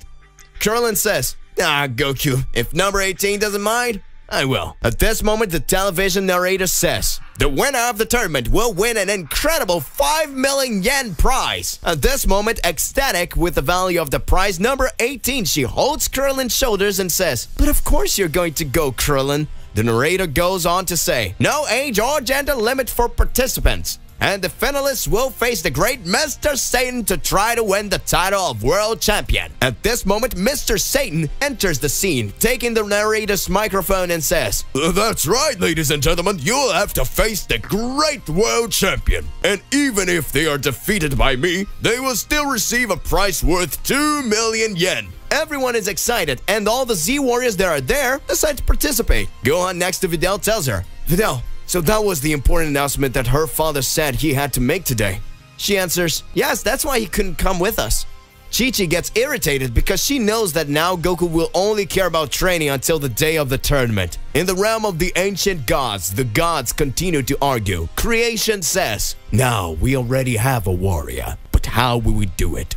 We will ship it right away. And then for the first time, the goddess of death speaks up and says, From what I see on the planet where Goku is, there will be a martial arts tournament in 10 days. We could send him to Earth and have him participate, and he ends up facing Goku at some point. And it will be quite fun to follow a mortal tournament, don't you think? Everyone agrees and it's decided. Meanwhile, we can see near the table where the two gigantic cubes are gathered. At that instant, Judgment says, "What are we going to do with those two over there in the meantime?" While pointing to the cube. Space then responds, "Those are Zeno-sama and his father. They didn't agree with our ideals and we had to arrest them. We can keep them that way until we manage to kill Son Goku. Then we got rid of them too." Order, the god who had the need to keep everything in its place, says, "We have already resolved several issues, but there's one more." Judgment questions, "Which is?" And she responds, "What name are we going to give our champion?" Everyone starts to reflect while looking at the being standing in front of them in silence. A few minutes go by and they can't decide until Creation has an idea and says, "Brothers, we all pulled our powers to create it. We made a pure being that contains part of each of us. So I think it would be more correct to call it Danketsu, which means union. That is, we all come together to create something that is capable of achieving our goals. What do you think?" Everyone likes the name and agrees with the idea. So Reality says, "Approach, Danketsu." He starts to approach. When he gets to him, he says, "We created you, and you will have a mission. and you are the only one who can fulfill this mission, which is to annihilate Beyonder Goku." Back on Earth, everyone is excited because it's been a long time since there was a martial arts tournament. Even Goten and Trunks decide to participate. Vegeta accepts as it is the chance to defeat Goku and Piccolo. Gohan is excited and even Videl is feeling like being part of it. But right now she can't because she's pregnant and expecting Gohan's baby. Videl gets sad and says, "I wanted to participate too, but everyone is going and I won't be able to go because I'm pregnant." Gohan says, "Don't worry, my love. You will be able to cheer for me and be with me all the time." "It won't be the same, but it will be amazing. I can't wait to fight again." Everyone is happy, but there are still 10 days left for the tournament to start, so they decide to train to be prepared for the fights. Gohan asks Piccolo if he wants to train with him, but Piccolo responds, "Gohan, this time we can be enemies in the tournament, so I think we better train alone." Goku then says, "Gohan, I don't see a problem with having someone to train with. Why do you think about training together? It's been a long time since you and I spent time together." Gohan smiles and replies, "Of course, Dad. It will be amazing. Let's try our best." Vegeta says to Bulma, "Hey Bulma, I'm going to train alone somewhere. Maybe I'll take a few days to get back." Bulma then responds, "Of course, Vegeta. You always do that and leave your beautiful wife here all alone." Vegeta is embarrassed with flushed cheek and flies off at high speed. Krillin and number 18 are going to train together. Trunks and Goten starts training right there. Piccolo says goodbye and also leaves. All the warriors who will participate decide to train immediately. Bulma is sad and Chi-Chi approaches her. Both of them are downcast. And Bulma says, "Everyone left and forgot it's my birthday." Chi-Chi answers, "Yeah, they're like that. They always leave us to go train." In Mr. Satan's house, the great hero of the earth is hiding under the bed, shaking with fear. The kind Boo who was with him pulls him by the legs and asks, "What happened, Mr. Satan?" And Mr. Satan says, "This tournament, I'm sure Goku and the others will participate in. I don't want to fight them." Majin Buu then says, "Don't worry, I will too. This way I will defeat them all, and when I fight, I can let you win." Mr. Satan is happy, gives Majin Buu a big hug, who smiles and says, "Blood Satan, now I'm hungry." Mr. Satan runs from one side to the other saying, "Calm down, Mr. Buu, I'll get you something delicious." Gohan and Goku arrive at an island located in the northern region of the mountains and decide that there's a good place to train. And they decide to start right away. But Goku looks at Gohan and says, "Son, it's been a while since we faced each other, but don't go thinking I'll hold back." Gohan says, "Of course, Dad. Come with full strength." At this moment, the two take a deep breath, close their eyes, and clench their fists. Goku opens his eyes and says to Gohan, "Now!" Gohan responds, "Come." The two transform into Super Saiyans, and the battle will begin. A great shaking in the palace of the High Priestess Sakai occurs. Goku grew his ki more and more. Kai, the strongest angel, says, So you're the famous Son Goku. I'm happy to have found you, but at the same time, I'm sad. Goku watches and says, "What a strange guy. What are you talking about? Sad? Afraid of being humiliated by a mortal?"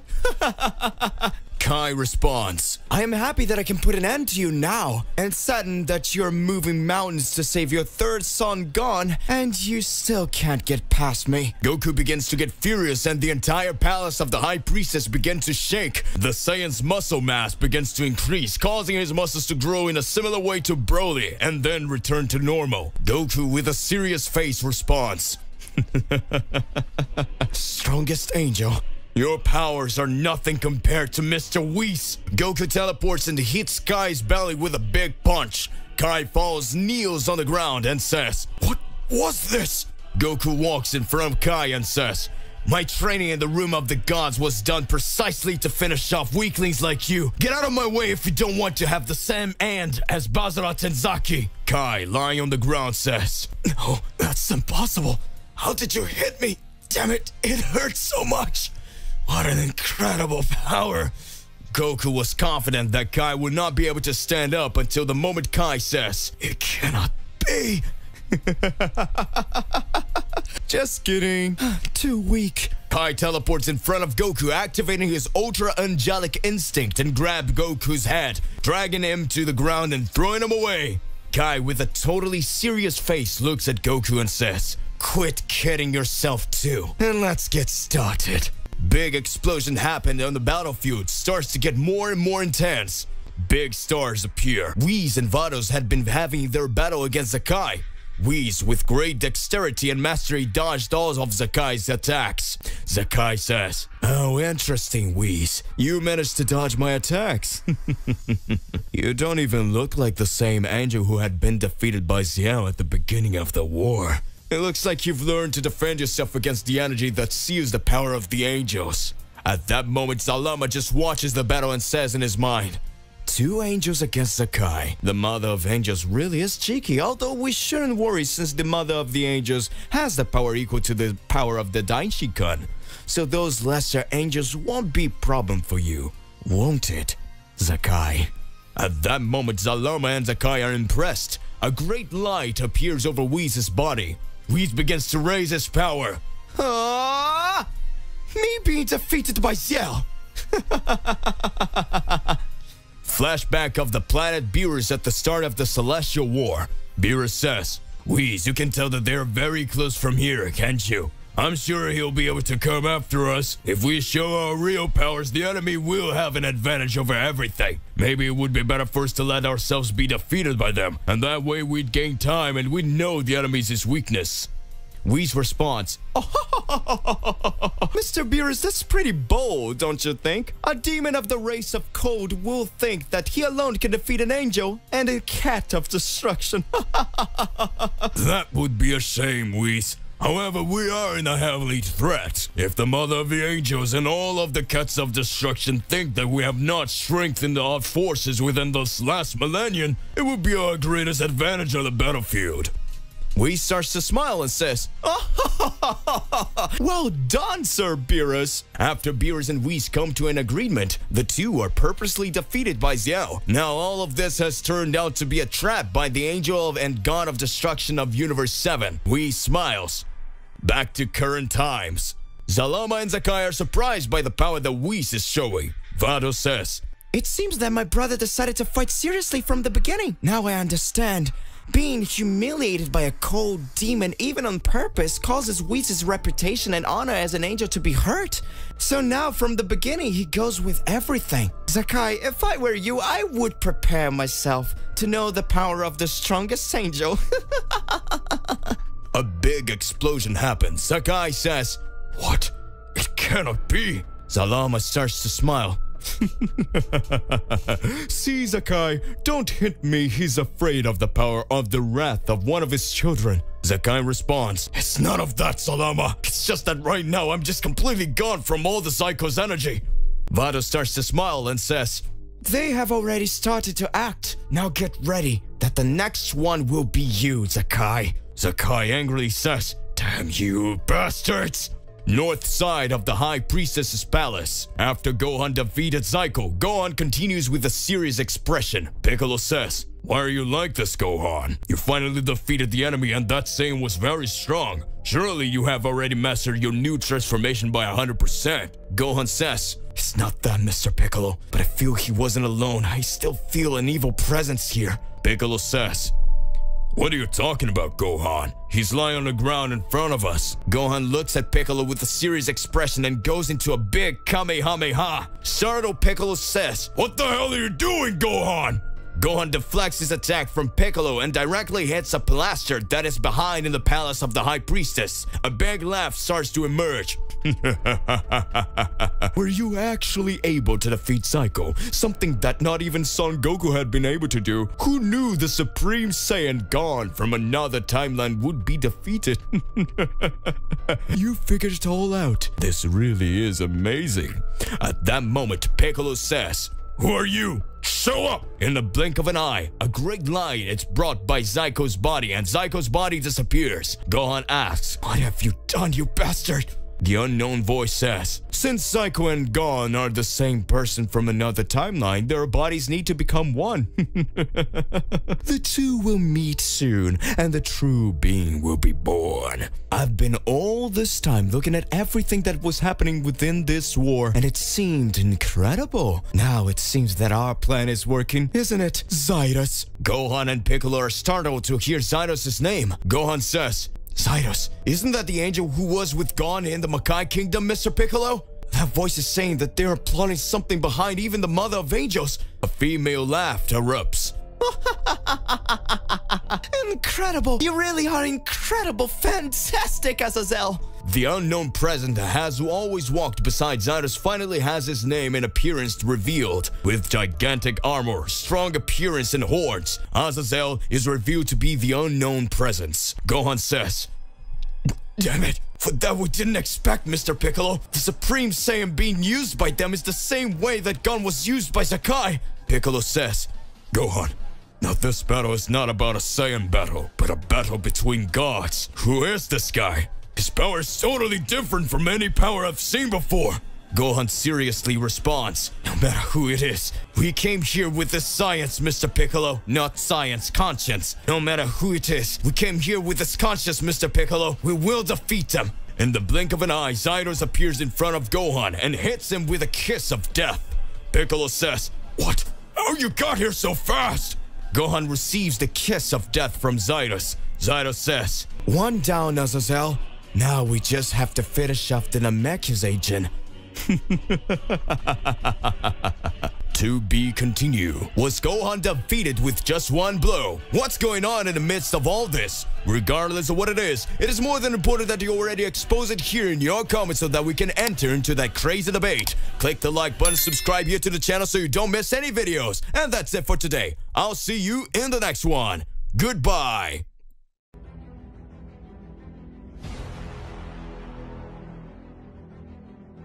And the great period of peace came to an end. Goku and the Z Warriors will have new limits to overcome. The universe is no longer the same.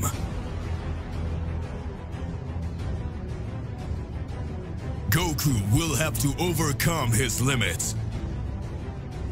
And in the great game the gods created, mortals are but pawns.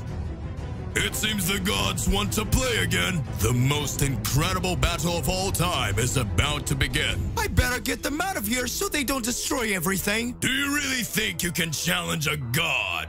This time will be different. We won't be just entertainment for them. No, I'm the one who makes the rules. It's gonna be awesome.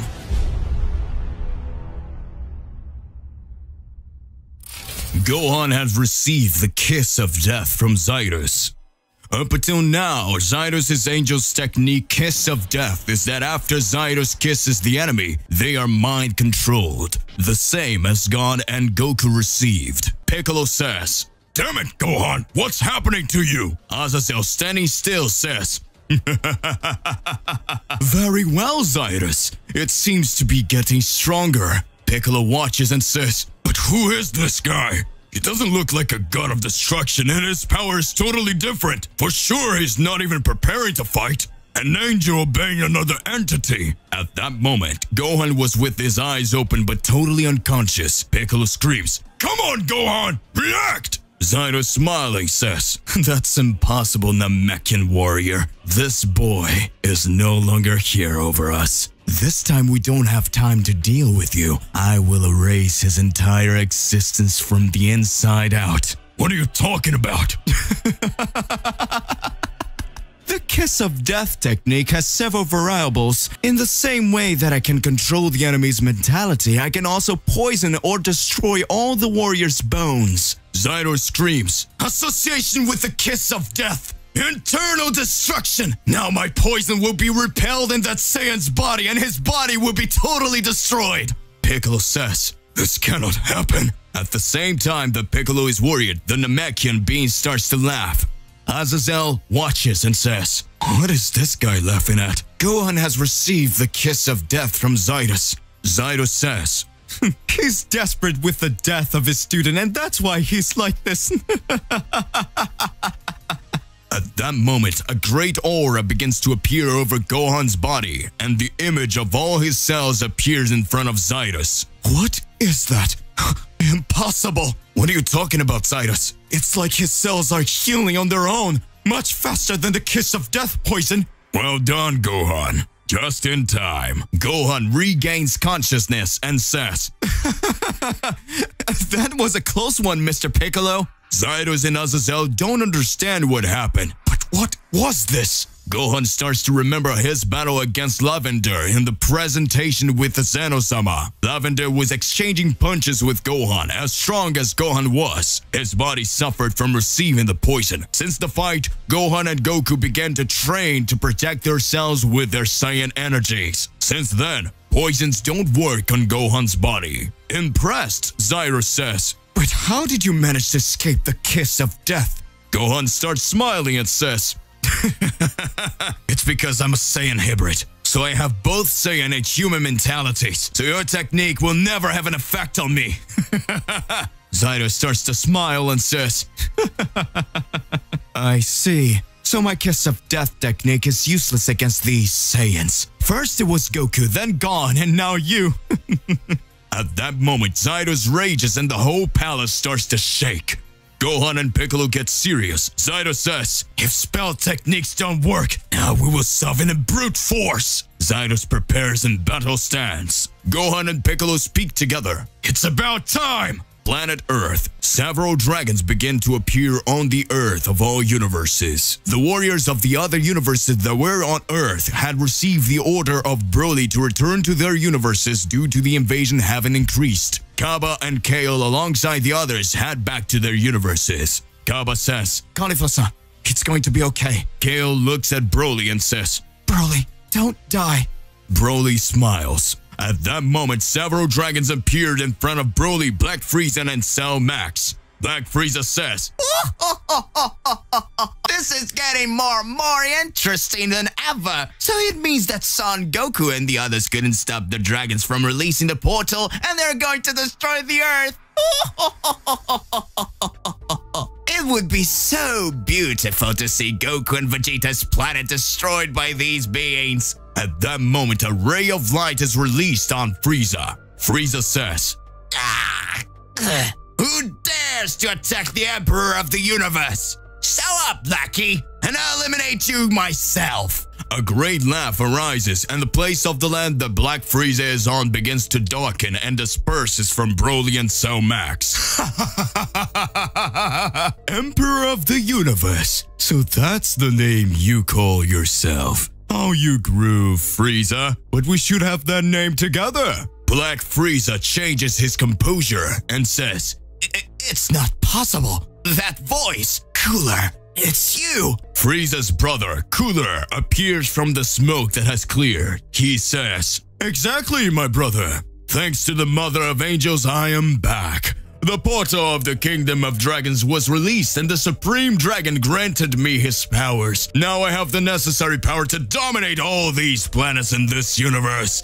Come with me and let's destroy it all. At that moment, Black Frieza is silent. Broly says, "Where's that damn Frieza? It can't stay like this!" At that instant, Black Frieza throws a great blast of energy on his brother, causing the entire location to be destroyed, launching several dragons to the mountains of the earth. Cooler says, "What are you doing, brother?" Frieza laughing says, "Brother, I am not your brother.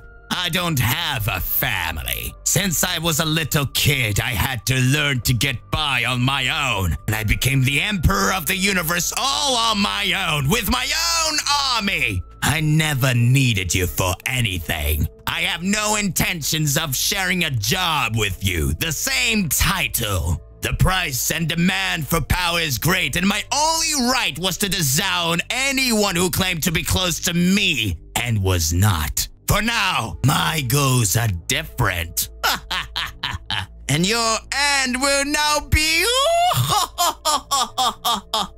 So there's no way, as I should always have guessed that about you. Cooler starts to rage and causing the earth to start to shake with increase of his ki. At that moment, Cooler turns into Black Cooler. Frieza is startled and says, "But how did you manage to achieve this transformation?" Cooler lunges at Frieza. A great battle ensues. Meanwhile, on the south side of the nearby mountain, Paozu, Goten, and Trunks brought Bulma and Chi-Chi along with several adults and children to hide in a mountain cave in order to avoid being attacked. Goten says, Trunks, it seems that the invasion of our parents didn't work out very well. Now our universes are being attacked again. Trunks responds, "Something must have happened that they didn't expect, Goten. I'm sure it could have something to do with the half-brother of yours.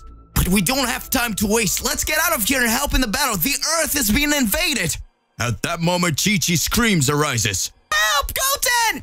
A big demon dragon is holding Chi-Chi and says, "Now it's your end, mediocre mortal." Bulma, scared to death, says, "Release her, you filth!" Bulma is attacked and falls to the ground. Chi-Chi says, "We've come this far and now we're going to be killed. Goku, where are you?" The moment Chi-Chi was going to be attacked, the demon dragon receives a double kick to his face by Goten and Trunks. Trunks goes to Bulma and says, "Mom, are you okay?" Bulma responds, "It's okay, my son. Take care of this guy."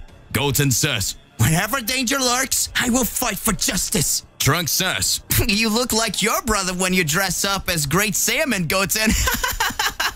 The dragon demon appears in front of Goten and Trunks and says, "That kick didn't even tickle. Let's see what we have here." "Dinner time." Goten and Trunks speak. "What? Not even a scar?" Goten and Trunks versus Rising. Rising had been enraged to see that the dragon demon Shaki's ki was no more. Broly had easily defeated the dragon demon to save Krillin and his friends. After that, Goten and Trunks continued their hard battle against Rising, the dragon demon on Paozu Mountain. Goten and Trunks merge. The new warrior is born. A voice comes up. I am amazing! It seems like that power is the power needed to finish anyone! I'm definitely stronger than our parents and Gohan! Rising watches and says, "This guy's voice is even more annoying than those two boys." The warrior appears in front of Rising and says, "I am not Goten and nor Trunks! My name is Gotenks! Prepare that this will be the end for you!" Gotenks charges at Rising in full power in his base form. Gotenks tries to launch several attacks. Rising keeps dodging. Chi-Chi says, "Oh no, Goten and Trunks turned into two outlaws!" Bulma says, "They're not outlaws, but I'd be really happy if they ended up with this guy." Gotenks then says, You know you're pretty strong, but you've already caused enough with us, and you can't live with it anymore. Ha ha ha ha ha! Super Ghost Kamikaze Super Attack!" Rising watches and says, "What is that? He creates copies of himself and he's going to release it on me? Ha ha ha ha! What a pathetic technique! I'll wipe you all out in the blink of an eye." Goten says, Attack! Rising begins to dodge Gotenks' ghost clones while Gotenks watches and laughs. Rising attacks a ghost clone of Gotenks and at that moment says, "What is that? Impossible! A large explosion begins to occur directly in Raizen's body. Gotenks starts laughing and says, You're gone now! That doesn't mean you're welcome! Ha ha ha ha! Now it's your end! Gotenks transforms into a Super Saiyan 3 and makes a serious face saying, I'm already tired of playing. I won't hesitate like I did last time. This is the most powerful combined blow of Goten and Trunks. Final Kamehameha! It cannot be! A huge explosion occurs after Rutin takes your full attack. Due to the great amount of power that was used by Gotenks, the fusion was undone. Bulma and Chi-Chi hug and says, Yay, yay, they won! Trunks, that was awesome! This time we got him, Goten. His strength really was monstrous, but we were much stronger. At that moment, a great shaking begins to occur in the earth. Raizen's voice comes up. You damn brats! How dare you! Who do you think you are to hurt a god? Saki! I will need your power! A great light appears in the region where Shaki's body was, sucking Shaki's spiritual energy, leading to Raizen. Raizen receives Shaki's powers and says, Now I am recovered and with 100% of my powers again. Now I will be the end of you two brats. Goten says, Impossible! This guy's still alive? Trunks, now it's complicated. Palace of the High Priestess. Whis had been waging his battle against Sakai. Great blasts of energy were hurled. Sakai, smiling, says, You've got a lot stronger as the last time, isn't it, Whis? I knew very well that you had all this potential from the past when you were just an angel, apprentice, and said that one day you would be the strongest angel. Know that I'm proud of you and would be happier if you came to my side. Whis says, Secret technique of the angels, offensive celestial cube. A large heavenly cube is thrown to Sakai's side. At that moment, Sakai dodges the cube. Sakai says, What a predictable attack. Whis smiles and says, And who said I was focusing on you? At that moment, the celestial cube advances directly towards Zalama. Zalama smiles and says, It's aiming at me. In the blink of an eye, Zalama with the staff breaks Whis' celestial cube and large pieces of shard flow through the palace. Whis says, As expected from the god of Super Dragon Balls. At that moment, Sakai speaks. Very interesting that the angels left their respective universes alongside their god of destruction. Everything was very vulnerable, isn't it? Your dear Earth has few powerful mortals. I feel that the energy of two Saiyans is almost reaching the end. I believe a general will finish them off. At that moment, Vando starts watching and closes her eyes. Vando says, It's impossible. It's Mr. Goku's son and Mr. Vegeta's son who are fighting and are being cornered by Zalama's general. Zalama watches and speaks. Are those warriors who said we should be worried about Sakai? I only said a horde from the lowest strength squad and Saiyans are having a hard time beating them. This will be easier than I thought. Whis starts to smile.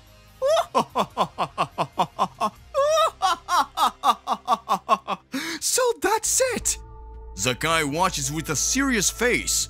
Why are you laughing? You should be sad and mad because at that moment everything will end for them. Don't make me laugh, Sakai. Whis changes his face and says, Do you really think I didn't think about all that before coming here? What?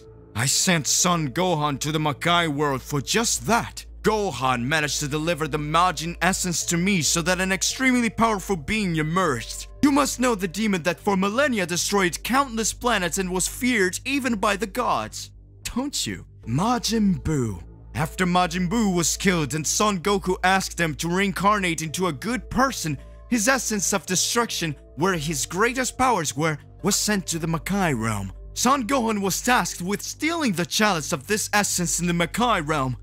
He faced Gon and managed to bring me the essence of Majin energy, and I sent that essence to that child's body to accelerate his evolution process. What are you talking about, Whis? You would kill the child. You're very silly, Sakai. It would kill the child for sure if it was a dark essence, but I modified his dark Majin essence and inserted an angelic energy. What? Have you created a Majin angel? Who knows? Back to Goten and Trunks' battle. Goten and Trunks have no more spaces. Everyone around is scared to death of Raizen's fury. Raizen says, "The end of you has finally come! Ha ha ha ha ha! After finishing off the two of you, I will devour these humans one by one. Now die!" At the moment when Goten and Trunks were about to be destroyed, a large pink goo appears in front of the magic that had been released by Raizen. Trunks looks and says, "What? Is it Majin Buu?" Goten responds, "Is that a good or evil Majin Buu, Trunks?" At that moment, a boy with dark skin and spiky hair appears and says, "I felt that people here needed my help a while ago, but only now I have managed to finish off the enemies that attacked my village. I hope you're well. You don't have to worry any longer. I will take care of this guy now." Damn it, who are you, kid? I'm tired of you all. Let's put an end to this. The unknown boy says. Put an end to it? We're just getting started. Sakai was impressed with what Whis was saying. Zalama, sitting on his throne, watches and speaks. Looks like you underestimated the angels, isn't it, Sakai? Vado starts to laugh.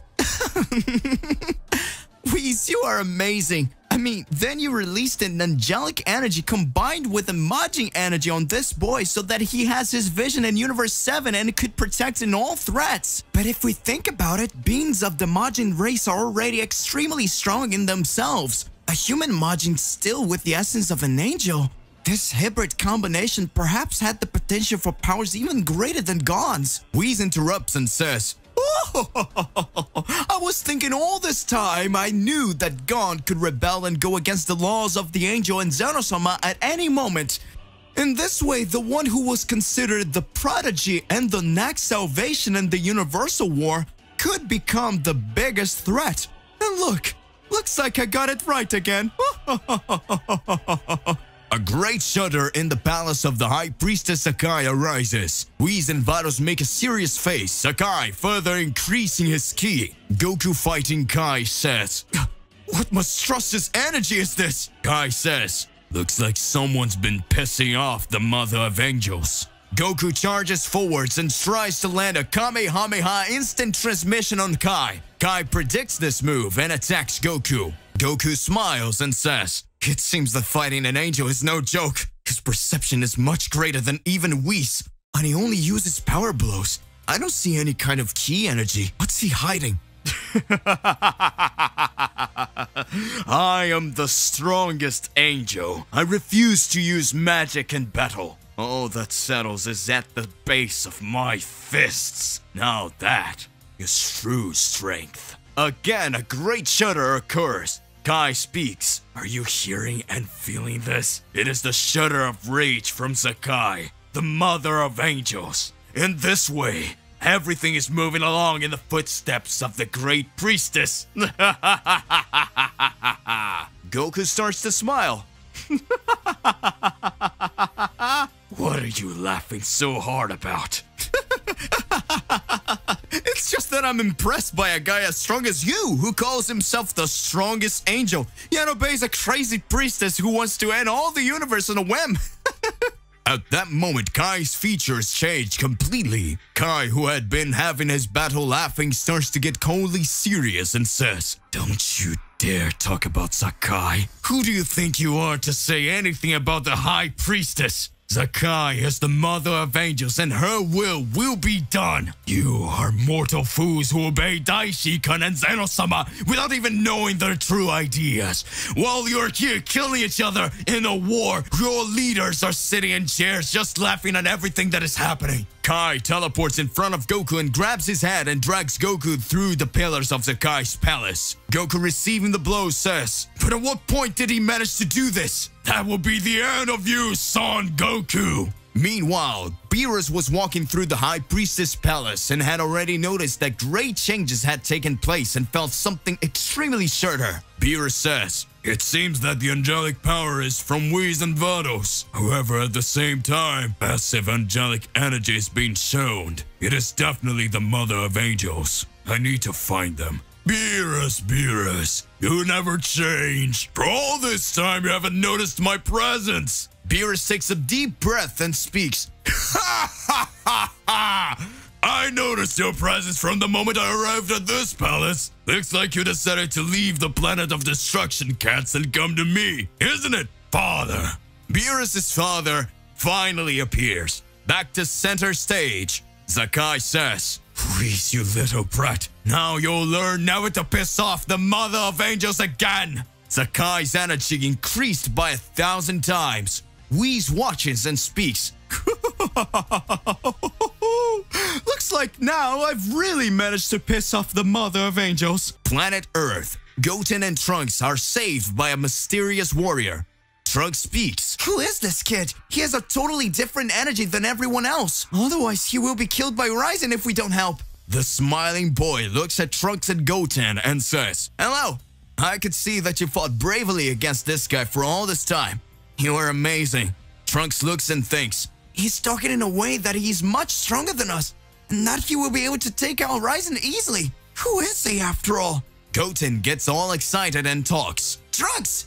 He seems to be very strong. If we fight together, we will be able to finish him off. At that moment, the boy speaks. "No, don't waste your energy any longer. I'll take care of him." Goten and Trunks are impressed. Bulma says, Who is that boy? It doesn't matter. If he's on our side, just finish him off. Furious Ryzen says, "Ah! That's enough!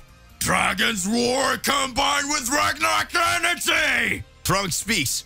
Damn it, not this attack again. Goten says, It looks like she's even stronger than last time. He's absorbed more of someone's energy. The moment Ryzen's attack will hit everyone, the boy's voice comes up. Machin Kamehame.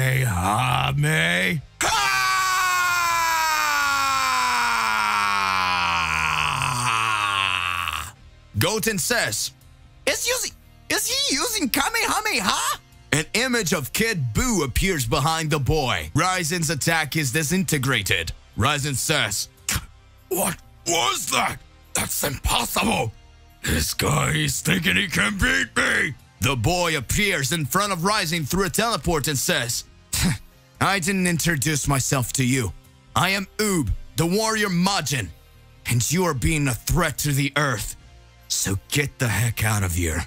Shut up, you insolent brat!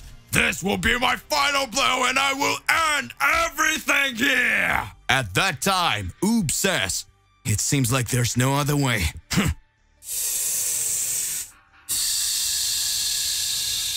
Majin, secret technique of absorption.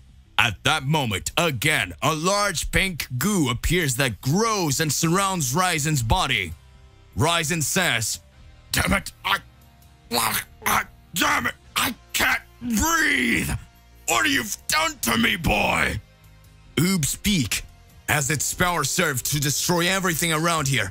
Now I will take it to rebuild everything. I will turn you into chocolate! Oob creates another technique and launches a blast at Ryzen, making his body turn to chocolate. Trunks says, What? It's the same technique as Majin Buu. Oob turns Ryzen into chocolate and eats it. Oob then says, This is an amazing power, and I was starving. Oob's body starts to change and his muscle mass starts to increase and his size too. Everyone is impressed. Goten says, That's so cool. He ended up with Rising. Trunks responds, Actually, this victory was kind of bizarre. Oob appears and speaks. You must be Goten and Trunks, aren't you? I don't know why, but something tells me we fought before. Trunks remembers Goten's battle with Buu and speaks. This boy must definitely have a connection with Majin Buu. No, I think this is the first time we've seen each other. Oob says, Well, we don't have time to hang around here. I feel that several threats are here invading the Earth. The time has come to kick all these guys' asses. Oob uses the same recovery technique as Majin Buu on Goten and Trunks. Goten says, "What was that? I feel like I'm 100 times stronger now." Trunks responds, "Me too, Goten." Oob looks and speaks, "I got your powers back. Now let's finish off these guys." Universe 11. A big bang occurs in Universe 11. A child is trying to escape with his mother from the attack of several dragons. Unknown child begins to cry when he sees stones fall on his mother. Unknown child says, "Help, please! My mom got stuck!" A dragon appears in front of the child and says, "Oh, if it's not a little boy screaming for his mother." What annoys me the most about you human mortals is that whenever you don't have the strength to fight, you start begging for help as if someone is going to come into your rescue. You disgust me, mortals. Die. Just as the boy's mother was about to get attacked, a large figure appears and rescues the mother and the child. The dragon says, "What is this?" "You're safe. Run away from here now." The boy answers, "Thank you very much, Mr. Rabbit. Let's go, Mom." Dispo appears and says, "Yeah, don't call me Mr. Rabbit. My name is Dispo. I'm the fastest man in the world." The dragon looks at Dispo and says, "Damn you! Take my fangs! Take my most powerful attack!" At that moment, Dispo starts to move quickly and says, "Fist Flash!" Dispo defeats the dragon with just one blow. Soon after, the Pride Trooper squad is assembled. Topo says, "It looks like we'll have to take care of all this non-stop invasion. While Jiren doesn't come back, we'll have to fight these guys bravely and show our real powers. Our squad is the most powerful." Topo was very confident, but in his thinking, he starts to reflect and says, "Jiren, I hope all is well with you. Please, do not die." Celestial portal near the entrance to the palace of the High Priestess Akai. At that moment, Jiren and Hit begin to combine their attacks together against Yujiro the Annihilator. Yujiro easily dodges and with a sarcastic smile says, "Aliens in the Saiyan, full plate for the destroyer of worlds." Hit starts to laugh and says, "I've never felt the urge to eliminate someone like this guy." Yujiro says, "So you're trying to fight 3 against 1? This is both a disadvantage." Cauliflower watches and speaks, "Who do you think you are, you bastard? We're in a war. In a war, anything goes." Cauliflower activates her new transformation and unthinkingly charges directly at Yujiro. Hit says, "Cauliflower, wait! This could be a trap!" Cauliflower starts to land several attacks on Yujiro. Yujiro, the Annihilator, starts taking several hits insanely. Yujiro says, "How is this such power possible? I thought powerful Saiyans were only those from Universe 7. Cauliflower throws Yujiro at Hit. Hit stranges this a bit, but still hits Yujiro. At that moment, Jiren had his eyes closed, trying to understand the whole situation. Jiren says, "This doesn't make any sense. This guy looked all confident in battle. Now he's taking a lot of hits. Wait, what if he..." At that moment, Jiren screams, "Hit! Cauliflower! Get out of there now! It's a trap!" Yujiro starts to laugh and says, "Too late! Connection!" Hit in Cauliflower's body starts to take a lot of damage even though they're standing still. Yujiro uses an instant recovery technique and says, "Now I'm brand new! Too bad I can't say the same for you two." Weekend Hit says, "Damn it, what have you done?" "You fools! Did you think I wouldn't be able to escape all these blows? You make me laugh. My secret connection technique makes enemies who receive it have their lives connected to mine. If I receive blows from another enemy, they do too. But nothing happens to me, did you know? While Hit and Cauliflower attacked me and thought they were humiliating me, they were really just attacking each other." Cauliflower falls to the ground and says, "You miserable piece of... I'm sorry, Jiren." Hit makes a serious face while still standing and moves forward to attack Yujiro. Yujiro says, You're crazy." trying to attack me even though you know the result will be your death. Hit smiles and says, if the result is my death, why are you going astray? Jiren watches and speaks. He's right, Hit. If you continue like this, you will die. Hit responds, that's not a problem for me. I was born ready to die. Cauliflower, lying on the ground, looks at Jiren and speaks. Don't even think about it. You better do something here that I can only die after becoming the strongest Saiyan. Yujiro launches a large blast of energy at Hit and Cauliflower. Hit says, Cauliflower, let's stay on a dodge. Jiren speaks, please, you two don't get involved. Let me take care of this guy. I have a plan. Hit looks at Cauliflower and the two start to run away. Yujiro starts to laugh and says, like I was going to let you guys get away. Yujiro dashes directly in front of Cauliflower and Hit. At that moment, Jiren appears and speaks. I will be your opponent now. Furious, Yujiro speaks. So let's attack me and make your friend suffer the pain. Jiren is silent. Yujiro steps forward and starts landing several blows on Jiren. Hit observes and speaks. Jiren, I hope you know what you're doing. Yujiro lands several blows on Jiren until Jiren begins to falter. Cauliflower speaks. Damn it, it's impossible to win. For Jiren to be able to defeat him, he would have to kill us. That's the end for us. Yujiro speaks. I have told them that I should fight Son Goku, but you shut up. The end of you all has come. Yujiro creates a large sphere of energy looking like a sun and says, burn! Amaterasu! Hit doesn't say anything. Cauliflower gets serious and says, we're about to die. If Jiren wanted to get out of here, he could, but he still doesn't abandon us. Jiren begins to watch the large energy being launched at them, and he reflects. Flashback of Jiren on planet Belmont, god of destruction of Universe 11. Belmont was training with Jiren in a one-on-one fight.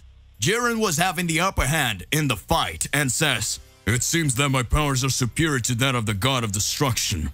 Belmont starts to laugh, drawing 2 cards from his deck and says, I wouldn't count on it, Jiren. Belmont draws the Queen and Joker card, which combined give Belmont unlimited magical powers. At that moment, Belmont says, destruction stealing energy. Belmont creates several chains on Jiren's body. Jiren looks at Belmont and says, impossible. Belmont starts laughing and says, you lost, Jiren. You are very powerful in physical strength, but you lack to fight enemies with high magical powers. Alright, I'll release you. Let's continue on training. Jiren smiles. Back to current times. Jiren was about to take the attack from Yujiro. Yujiro screamed insanely, goodbye, mortals, die! Jiren starts laughing and says, your madness will be the reason for your defeat. Jiren's body starts to turn red. Jiren begins to rage amid the gigantic sun that was being thrown at him. Jiren holds the sun and with great impacts launches Yujiro's attack into space. Yujiro says, what? Impossible! At that moment, Jiren advances towards Yujiro and points as if he was going to hit Yujiro with a big punch. Cauliflower says, oh no, we're going to feel the full impact of Jiren's punch! Hit remains silent. Yujiro speaks, are you crazy? Will you kill all your companions? Jiren approaches Yujiro and says, mental sealing technique of destruction. At that moment, Yujiro gets scared and Jiren touches Yujiro's head. Yujiro is speechless and unable to say a word. Absolute silence arises. Cauliflower asks, What happened to him? He's paralyzed? It speaks. A killer technique of destruction that cancels all enemy magic effects due to attack in the brain. Yujiro is in an empty dimension in his mind that he will never be able to escape from. Seems like Jiren was able to master a killer technique of destruction that not even the greatest assassin, me, was capable of using. Impressive. Cauliflower says, what? So are we safe? Yes, we are. Jiren, with his energy all spent, is about to fall to the ground and is caught by Hit. Jiren gets up and on Hit's shoulder says, we don't have time to stand here. Let's go back. Cauliflower speaks. I owe you one, Jiren. You saved our lives. Save your words for later. This is all just the beginning. Universe 6 and 11 unitedly win the battle against Yujiro the Annihilator. Oob next to Goten and Trunks at Paozu Mountain. Goten and Trunks are impressed by Oob. Goten says, "Wow, Trunks, this guy is strong. He easily managed to defeat that villain." Trunks responds, "He's very strong. If it weren't for him, we would be in real trouble now, Goten." "Hey, Oob, thank you very much." Oob smiles and answers, "There's nothing to be thankful for. I feel that for some reason my powers have started to rise because I've been chosen to put an end to this war." Trunks doesn't quite understand what Oob was trying to say. At that instant, a huge shudder starts happening right on Paozu Mountain. Goten and Trunks get serious. Oob looks and speaks. "What is this monstrous power?" A smiling voice says, "Calm down, it's just me." Broly appears alongside Krillin, Tien, and Yamcha. Broly says, "I felt a big bang coming from several locations, but I saw it here because I felt Trunks and Goten's ki weakened. But from what I'm seeing, you managed to resolve this situation." Goten says, "Thank you, Mr. Broly, but all this could be resolved thanks to Oob." Broly watches and speaks. "Thanks for the help, kid. I don't remember Goku or Vegeta talking about a warrior as strong as you on the planet Beerus." Oob starts to smile and responds, "There's nothing to be thankful for. I'm just here to help. Let's end this war." Krillin notices a familiar energy in Oob's ki. Krillin begins to think, No, it's not possible. I'm sure I know this energy. It's the same as the time he turned me into chocolate. Even his name is Oob. If we read his name backwards, it will be the same as Boo. This boy definitely has a relationship with Majin Buu." Krillin begins to remember the whole Earth being destroyed and begins to be scared to death. At that moment, Broly holds Krillin's shoulder and says, "Don't worry. If something gets out of hand, I'm here to help." Krillin responds in his thoughts, but then he starts to reflect. "Phew, at least we have Broly here with us. But wait, what if Broly gets out of hand too? What if he..." Palace of the High Priestess Akai. Vegeta had been having his fight against Shiva, the Blood Angel. Shiva says, Vegeta, you and Son Goku fought my clone in the Void Dimension when you were trapped by Saki and Basara, and together you barely managed to do anything to my clone. What makes you think you could do something to me? You are very foolish. You will never be able to do something against me, you mortal. Vegeta initially has a serious face, but soon after he starts to smile and says,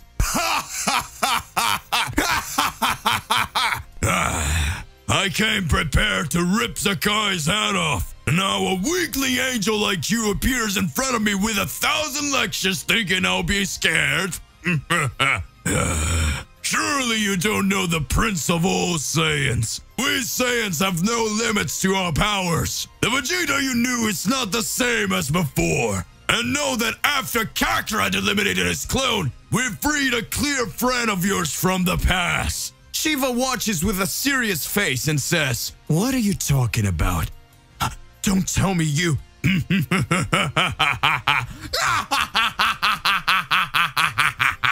We released the dragon Zuffy from his ceiling in the empty dimension, and he taught the essence of Yamoshi to Kakarot. And I discovered that I have the essence of the reincarnation of the Saiyan God Yamazaki. I will end you, Shiva. At that moment, a great shudder begins to occur at Vegeta's location, and Shiva's strength begins to increase exponentially. Shiva gets irritated and says, I should have killed you two then and there. You didn't deserve to live. Sakai will be extremely furious when he finds out that the dragon was released. That couldn't have happened. After finishing with Vegeta, I will come for you, Zafir. Blood spikes. Vegeta receives this attack. Several spikes begin to come out of Shiva's head and begin to be launched at high speed at Vegeta. Vegeta says, What? She's pulling several thorns from her head. What a bizarre thing. Vegeta, with his Ultra Ego activated, starts to dodge Shiva. Shiva watches and starts laughing. Too slow. At that moment, several thorns starts to hit Vegeta. Vegeta says, "Damn it, impossible!" Vegeta begins to receive several very powerful blows from Shiva, and his body is completely bloodied and lying on the ground. Shiva says, "It's finally over."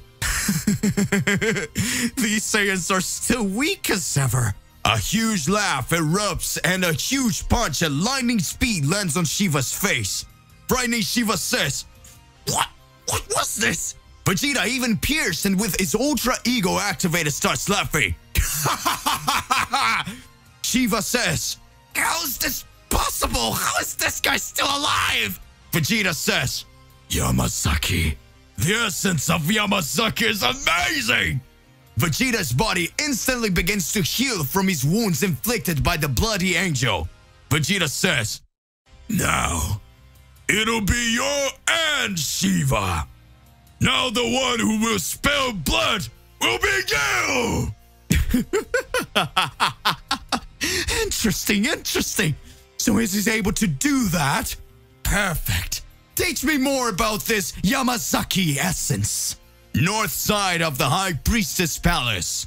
Goku was lying on the ground. Kai, the strongest angel, says, "Looks like it's over now." Goku gets back to his feet. Kai speaks. "You are very persistent.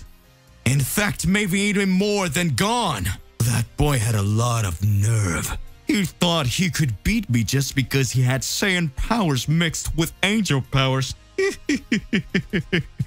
He just forgot that a purebred angel like me possesses extremely high powers." Goku, angry, says, "I already told you to stop talking about God! It's your fault he was captured here!" Goku advances towards the Kai. At that moment, his order form had already been lost due to several blows that Goku had received from Kai. Goku says, "Damn it! This guy's power is light years greater than Zaki and Bazara together. Is that really the power of an angel? If that's true, Mr. Whis always teased us even the moment we left the room of the gods. I promised to save Gon and the Earth, but if this continues, I won't be able to pass even this guy, and that can't happen." I says, "Son Goku, you talk too much. You get the fists of the strongest." Kai creates a large sphere of energy in his fists and hits Goku with all his might. Goku is thrown away, and at the same time he gets up and tries to attack the Kai. Kai begins to receive several blows from the Saiyan. Goku speaks, "Take all these blows and feel the power of the Universe 7 Saiyan, Goku!" Initially, Sakai receives the blow with a serious face, but soon after he starts to laugh and talk. "Not a chance. Is this what I've waited so long to fight Goku for?" Goku watches and speaks. "Impossible." Kai lands one punch on Goku, which makes him lose his transformation and falls to the ground. Kai begins to pull away from Goku. Goku says, "Where do you think you're going?" Kai says, "You're no longer able to fight. If you want to save Gon so badly, come after me." Damn it! Damn it! Damn it! Goku closes his eyes and Kai continues to leave the location of the High Priestess Palace. Goku speaks. "I was defeated. This couldn't happen." At that moment, a great light begins to appear in front of Goku. Goku says, "Has he changed his mind and decided to kill me now?" A shadow appears over Goku and the image of Vados appears above him. "What? Vados? How did you get here?" Vados says, "Hey Goku, I'm not the Vados you know. I am Gon's real mother from another timeline." Goku says, "What? I must be crazy." Goku had been defeated by Kai. The supremacy of the most powerful angel force surpassed Goku. A great light appeared at the scene of the fight, and Goku, falling to the ground in his unconscious, says, "What is happening to me? Nothing is making sense. Why didn't Kai kill me? Where am I? Who are you anyway?" The moment Goku was defeated, the image of Vados appeared in front of him. Goku stayed for several moments questioning himself. Vados from another timeline says, Son Goku, I'm very happy to meet you. And I'm also impressed to see that you're just like the Goku I fell in love with in my timeline. Goku watches and speaks. Huh? What do you mean, Mr. Vados? Are you telling me that you are not the Vados I know? Sister of Mr. Whis from Universe 7? That's not it, you silly. I am Vados, but from another timeline. You were lucky to have fought against Kai, who, even though he was on Sakai's side, is the fairest angel in combat. He probably let you live so that you could have more time to recover your powers and become stronger. I've been watching all your struggles silently inside you. What? Inside of me? I just might be going crazy. Exactly, Goku.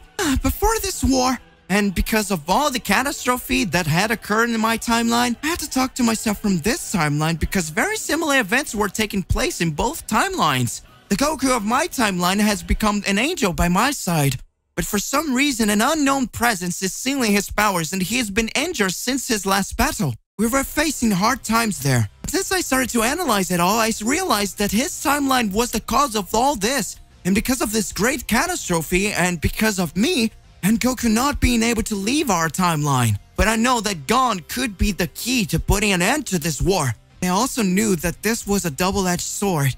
That's why I implanted a part of my energy under his body, and if something happened to him, my energy from his body would be dispersed, and I would then be able to talk to you from this Son Goku timeline. Goku is watching all confused and speaks. This is all pretty crazy. Even though the Vados son I know just told me that I had a child with her in another timeline. Vado looks at Goku and says, Mr. Goku, pay attention, please. I don't know if you know, but the relationship between angels and mortals is forbidden and considered a heavenly crime. And this entails several consequences. However, if the relationship between an angel and a mortal is a crime, then the result of it is true insult to the gods. Goku makes a serious face. Vados concludes, I think you already understand why I'm here. It's time for you to discover the whole truth about Goku, the mortal Saiyan, and Vados the angel, the two heavenly sins. Hey, how's it going? Just here to remind you to click the like button, subscribe here to the channel so you don't miss any videos, and stay well inside our entire universe of the Z Warriors. Without further ado, let's go back to the point. Timeline number 14. The timeline number 14 is similar to Trunks' timeline until the moment Zeno-sama destroyed the entire universe. It turns out that unlike Trunks' timeline, Vados and Champa appear at the time that Zeno-sama is destroyed on Earth and teleport the Earth to an empty galaxy, making everyone believe that the universes of timeline 14 had been destroyed, but they were not. Vados says, Look, Mr. Champa, that was really close. If we'd only taken a little longer, everything would have turned into cosmic dust. Champa says, I don't have to deal with everything Beerus did. We managed to save the universe, but the Earth was completely eradicated by Zeno. And on top of it, they took Zeno-sama from our timeline to theirs. Vados smiles and says, You know that makes our timeline a lot easier to hack since we don't have Zeno-sama anymore, right, Mr. Champa? Champa says, Don't piss me off, Vados. You know damn well this was his idea. Vados says, Well, I believe if we did that, we need at least if the souls of the Earth were all taken to the world of Amadayo. Let's go there then. Planet Lord Kaio. Goku trains alongside King Kai. Goku, after his death from heart disease, did not stop training for a day, vowing to protect the world of souls, since he was unable to protect the Earth due to having died from the natural heart disease. Lord Kaio says, Goku, don't you get tired of getting strong? I'm sure no one who shows up here will be able to do anything against us. This is all thanks to you, Mr. Kaio. You trained me and made me reach unimaginable powers. I'm excited to keep getting stronger. The last tournament you had was amazing. Meanwhile, at the entrance to the realm of the dead, Amadayo is desperate to see so many souls arriving without stopping. Amadayo questions, What the heck is happening here? What happened to the Earth of this universe? At that moment, Vados and Champa appear in front of Amadayo and speaks. It seems that everyone around here ended up getting complicated, isn't it, Amadayo? All these clouds are dead from the Earth due to the extinction that Zeno-sama created. But wait, Who is this mortal who continues with his fleshy body even beyond death? Imadayo responds, "Are you talking about Goku?" He is a formidable opponent who protected the Earth for a long time, but due to a heart disease, he ended up dying. Surely if he was alive still, he would not have let them eradicated the land. Champa observes and speaks, "Vados, let's see who this Goku guy is. So if he were alive, my brother's universe wouldn't have appeared. I don't like this guy anymore." Goku continues training from King Kai's planet until such time as King Kai says, What an absurd power is this? It cannot be." Goku watches and speaks. "What are you talking about, Mr. Kaio? It's like you saw a ghost." Lord Kaio responds, "Damn it, they're already here." Vados and Champa appear on King Kai's planet. Vados sees Goku and blushes and says, "Wow, what a handsome man." Champa watches. "You're the mortal to blame for the death of my brother. Because of you, the Earth no longer exists." Goku watches and speaks. "What? The Earth was destroyed? Trunks? Wait, what are you talking about? I've been dead for a while now." Champa dashes forwards to attack Goku. Lord Kaio says, "Goku, run away! It's Champa, the god of destruction from Universe 6! You don't stand a chance against him!" Goku transforms into a Super Saiyan and speaks. "I'm sorry, Mr. Kaio, but I can't run away from a fight." Champa starts laughing and says, "Look at him, Vados! What a daring mortal! He still dares to want to fight a god of destruction. Hey, mortal, what is your name?" "Name Son Goku of Earth." "Perfect. I will engrave your name. I am Champa, the god of destruction from Universe 6. Engrave that name, and because it will be the last name you will hear in your life." Vados begins to watch and speaks.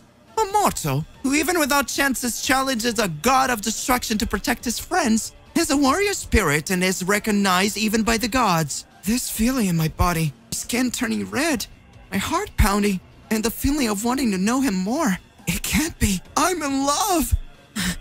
Come on, Son Goku. Show Champa that you're the most powerful warrior of all universes. I'm rooting for you." King Kai watches and speaks. "What? Is the angel of the god of destruction universe rooting for Goku?" Champa responds, "Vados! What the fuck are you talking about?" In the beginning, there was nothing. It was just darkness. In the beginning, there was nothing. It was just silence. In the beginning, there was nothing. It was just darkness. Until out of darkness came light. And it was good.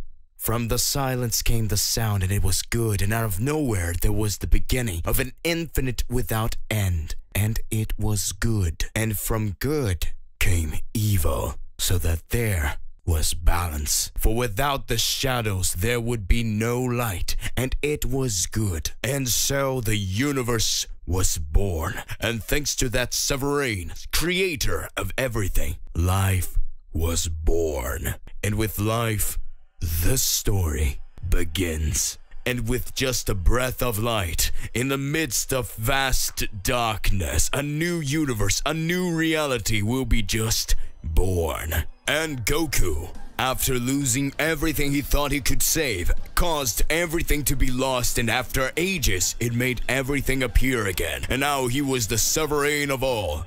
Or at least he thought he would be. In a newly created universe that did not even have a name, the supreme gods of the cosmos awakened. The eternal entities that exist and will always exist awakened from their longest slumber. Eternity, time, infinity, death, judgment, creation, reality, chaos, space. They all arise together with Zeno and his father, Hajimari Toawari, the beginning and end. These entities reappear in any universe that would just be born because they are infinite, beyond our Goku, believed to be the only existing entity of this universe. And so everything begins, an infinite cycle where he will become a sovereign entity. And in that way, he decided to create something else. In the midst of the empty space, everything restarts and life begins again. Several planets and several species, several people appear, and then the most awaited planet, Earth, appears. Goku feels instant relief. But at this moment, it was not yet time to return. Meanwhile, the old gods began to resurface. After the natural order of all creation had been changed, much time passed, and after the pillars of creation were rebuilt, Goku continues wandering through the vastness when suddenly the ancient gods appear in front of him. Time and creation and reality. At this moment, a dialogue begins. Time tells. You changed the time, and reality continues. You have altered reality and complete creation. You wanted to become the creator, and so we decided to punish you. And Goku says, Where did you come from? After all, I deleted everything, and you could not exist. And so time tells. In another reality, we were sealed, but we are eternal and will always rise again, for we always exist. When you rebuild the universe, you set us free. You rebuilt everything but the seal. You didn't know we existed, and there are many more. And that was your mistake. Reality then says, And now, you will be punished. The three ancient gods then raise their hands, and then at the same time, their eyes start to glow. And so they say, You came from dust, and to dust you will return, and then you will rise again, and everything will be rewritten. At this moment, Goku Beyonder looks at his hand and sees them dissolve into dust. Time then says, We can't take away their powers, but we'll put them to sleep. And you won't be a threat to us for now because we are sovereign. But one day, we will have to stop it. Time then tells. History regressed. Reality says. Memories of whom were erased. So you don't remember the reality you built. Creation says. And I will recreate it for you to be reborn and one day see that we are above all. Goku Beyonder begins to crumble, becoming a dust of energy that travels through time and its glow fades. And at this very moment he is reborn. In the midst of a universe on a distant planet, a cry is heard. Kakarot was born. Kakarot is born on a planet called Planet Vegeta, the world of Saiyans, who is attacked by an evil monster called Frieza, the Emperor of the Universe. Kakarot inside a space capsule would be sent to a small blue planet called Earth, plus his father Bardock and his mother Gimme. They bid farewell to their little boy and send him ashore. The planet Vegeta and is destroyed and becomes cosmic dusts. In Kakarot land, he is given the name of Goku. Gohan's grandson, Goku made many friends and lived many adventures. Some enemies became friends. He fought survivors from his home planet. He defeated the great evil emperor, faced many powerful androids. He fought demons, took care of his family, and his enemy children became friends, and history took its natural course, just as creation and destiny had written. But not everything would be so simple. Destiny saved something for that reality, and so the ancient gods reappear. Goku and his friends become Earth's defenders. On a certain day, a god wakes up and goes looking for a legend that the ancients were proud of. The story of a good being who got rid of evil, being who was called God, a Super Saiyan God. But at that moment, the differences begin to appear that God was no longer the great and powerful Beerus, but yes, one of the ancient gods. More specifically, it was called Judgment. The god who judged the worlds to know if that world would live or simply disappear. This god was extremely powerful and was accompanied by an angel called Whis. At this moment, in the present time, the god thought of going after Goku, who, as always, grew stronger. After all, Goku might know something about the Super Saiyan God. However, the god knew that the one who is called Son Goku was really strong, as he knew exactly where to find him. But before going in search of Goku, he decides to meet with his brothers, the ancient gods. all the gods gathered to decide if this is the right time to stop Goku, or they would have to wait a little longer. Palace of the Gods. In the confines of the universe lost amidst of the darkness of the infinite immensity of the cosmos, a great hall is shown. In this hall, we can observe 12 thrones where the ancient sovereign gods of all universe were all gathered there. At that moment, reality speaks. Goku grew up to be extremely powerful. What should we do about it? Time responds. Is this the time to stop him? After all, he is the only threat to us. If he goes beyond her again, we could have problems. Chaos starts laughing and says,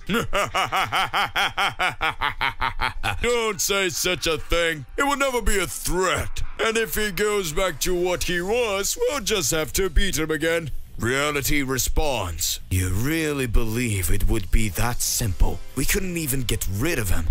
After all, in a way, he's great creator of everything. Space then starts to say, Brothers, calm down. None of this is such a serious problem. We just need to let him know that we are the sovereigns of everything. And right now, he's not strong enough to stop us now. At that time, the mood changes as Infinity adds an important point to the question when saying, Brothers, you all know we've made his powers lie dormant, but all the powers he possesses are a portion of ourselves, the 12 ancient gods. So the probability that if we face him, he can recover everything we took from him, and remember, that would be a very high risk, don't you know? Chaos pronounce at that moment and say, "There's only one thing we can do, brothers." Everyone watches closely to know what Chaos plan he imagined. And he continues, "We must send someone who can test it, and then we will know whether to act or wait. However,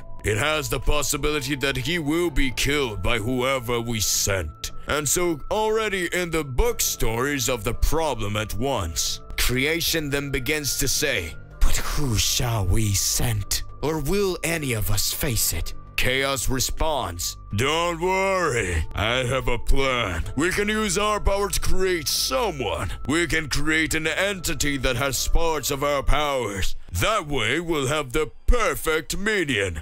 Everyone agrees and decides to go along with the plan. And at this moment, everyone looks towards the center of the hall. A great energy begins to emanate, and everyone points to the middle of the room using their index finger.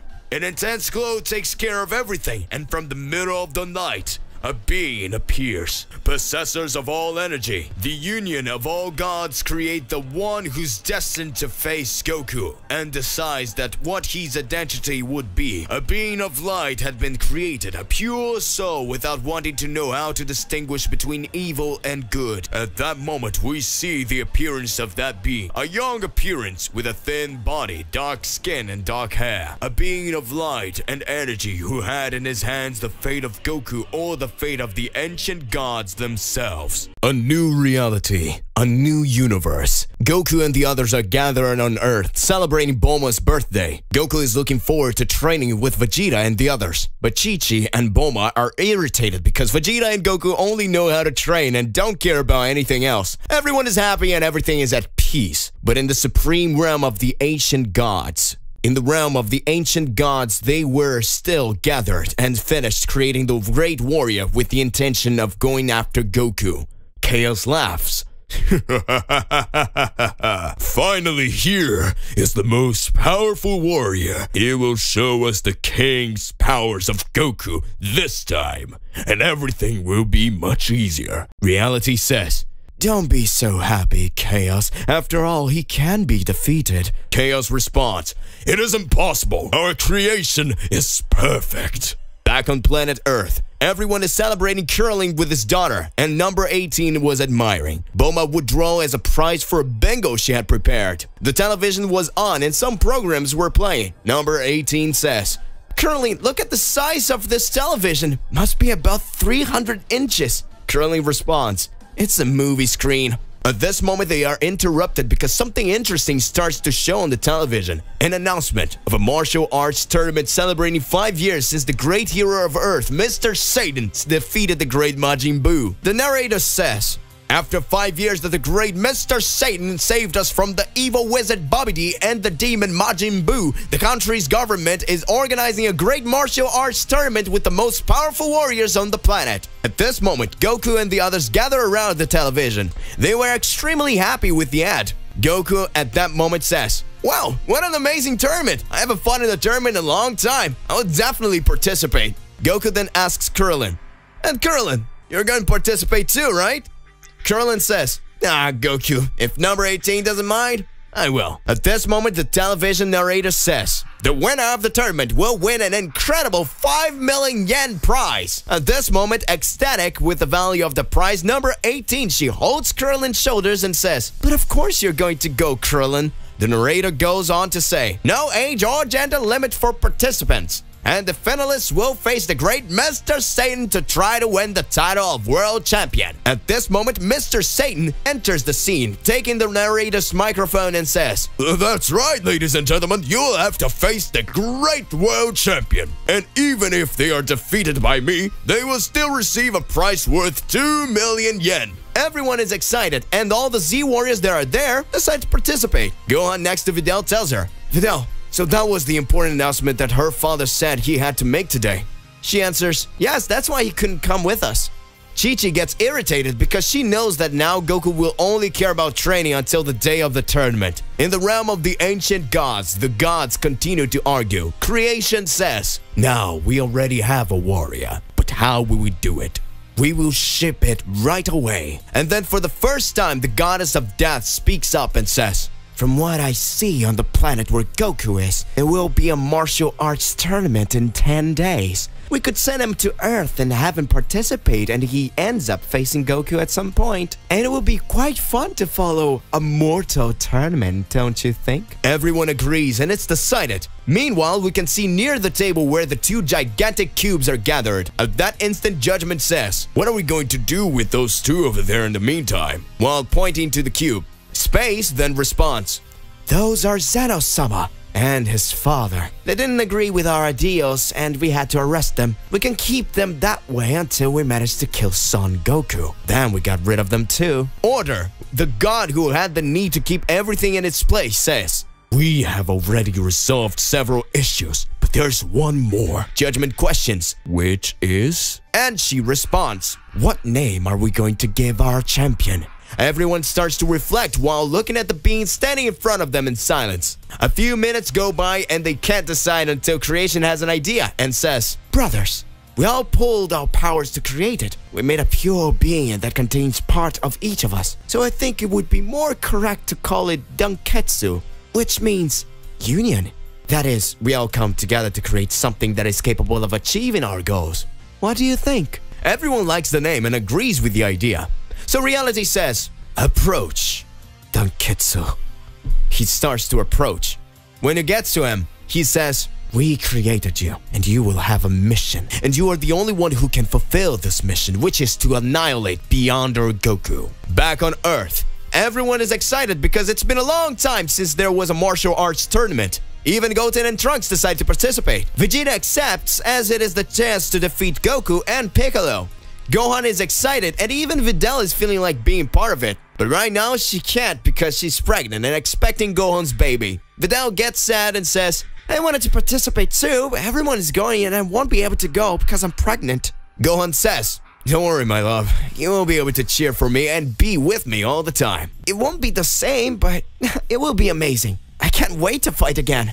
Everyone is happy, but there are still 10 days left for the tournament to start, so they decide to train to be prepared for the fights. Gohan asks Piccolo if he wants to train with him, but Piccolo responds, "Gohan, this time we can be enemies in the tournament, so I think we better train alone." Goku then says, "Gohan, I don't see a problem with having someone to train with. Why do you think about training together? It's been a long time since you and I spent time together." Gohan smiles and replies, "Of course, Dad. It will be amazing. Let's try our best." Vegeta says to Bulma, "Hey Bulma, I'm going to train alone somewhere. Maybe I'll take a few days to get back." Bulma then responds, "Of course, Vegeta. You always do that and leave your beautiful wife here all alone." Vegeta is embarrassed with flushed cheek and flies off at high speed. Krillin and number 18 are going to train together. Trunks and Goten starts training right there. Piccolo says goodbye and also leaves. All the warriors who will participate decide to train immediately. Bulma is sad and Chi-Chi approaches her. Both of them are downcast. And Bulma says, "Everyone left and forgot it's my birthday." Chi-Chi answers, "Yeah, they're like that. They always leave us to go train." In Mr. Satan's house, the great hero of the earth is hiding under the bed, shaking with fear. The kind Boo who was with him pulls him by the legs and asks, "What happened, Mr. Satan?" And Mr. Satan says, "This tournament, I'm sure Goku and the others will participate in. I don't want to fight them." Majin Buu then says, "Don't worry, I will too. This way I will defeat them all, and when I fight, I can let you win." Mr. Satan is happy, gives Majin Buu a big hug, who smiles and says, "Blood Satan, now I'm hungry." Mr. Satan runs from one side to the other saying, "Calm down, Mr. Boo. I'll get you something delicious." Gohan and Goku arrive at an island located in the northern region of the mountains and decide that there's a good place to train. And they decide to start right away. But Goku looks at Gohan and says, "Son, it's been a while since we faced each other, but don't go thinking I'll hold back." Gohan says, "Of course, Dad. Come with full strength." At this moment, the two take a deep breath, close their eyes, and clench their fists. Goku opens his eyes and says to Gohan, "Now!" Gohan responds, "Come." The two transform into Super Saiyans, and the battle will begin. Gohan and Goku are transformed into Super Saiyans, one in front of the other, ready to start their fight. At this moment, Goku is really impressed. It has been a long time since he had faced Gohan in a fight, and he wanted to see how strong his son had become. Goku is the first to attack and goes towards Gohan with everything he's got. Gohan dodges, but still gets hit by a kick from Goku that makes him stagger. Gohan looks at Goku and says, "Dad, you really are incredibly powerful. I don't know if I can beat you, but I know I can hit you." Gohan closes his fist and throws an incredible punch. Goku dodges and then receives a sharp kick that throws him away. The battle is starting to get interesting though. In another corner of the planet, Vegeta is alone in his training. Vegeta concentrates his ki and begins to transform into a Super Saiyan. He starts delivering several blows in the air, hitting a rock, which disintegrates. Then Vegeta says, "I can't lose to Kakarot. I need to get stronger." Everyone is training hard. The Z Warriors were looking towards to the tournament that took place in 9 days. Caroline is training when suddenly number 18 arrives and says, "Caroline, I bought you some juice. Come and freshen up. Your training is so hard." Caroline goes to number 18 and takes the juice and says, "Oh my, this juice is wonderful." 18 says, "Yes, I made it especially for you." And with a death glare, she says, "If I lose the tournament prize after I gave up winning the television at Bulma's house, I'll kill you." Caroline in panic responds, "No, my love, I'm going to win. You'll see." So Caroline goes back to training. Meanwhile, in the palace of the ancient gods, time is questioning. "My brothers and sisters, it is no longer time to send our warrior to Earth. Because there on Earth, there are only 9 days left to start the tournament." In that instant, Chaos responds, "I would have already sent him and he wouldn't even have to go through this tournament, you idiots." So Reality says, "I already warned you that he can lose. Be realistic. My brother tells the time. Call up my brothers. Our warrior is ready to go." At that moment, Danketsu says, "I will not let them down. I will defeat this Beyonder Goku." At that moment, the ancient gods put their hands towards Danketsu. A strong light begins to emerge, and Danketsu is slowly teleported to the planet Earth. Arriving on planet Earth, Danketsu is surprised, as he has never seen such beautiful planet before. Danketsu is impressed with the place. Then he begins to wonder why the ancient gods want the destruction of the being from this place. He shakes his head and starts to say, "I need to stay focused. My masters gave me an order." And at that moment, he passes by a coffee shop and stops because he had never seen or smelled anything like that before. He stops and looks at what would be a cupcake. When he don't, he observes that Vidal leaves the cafeteria, and she passes by him and notices that he is standing there watching things. Then Videl goes on and says, Hey, how's it going? Donketsu answers, yeah, I'm just admiring how perfect everything here seems to be. So Videl says, Do you want to taste something from around here? and then he says, Yes. and points to a muffin. Videl invites him for coffee and then spends hours talking. In the meantime, we're back to training the Z Warriors.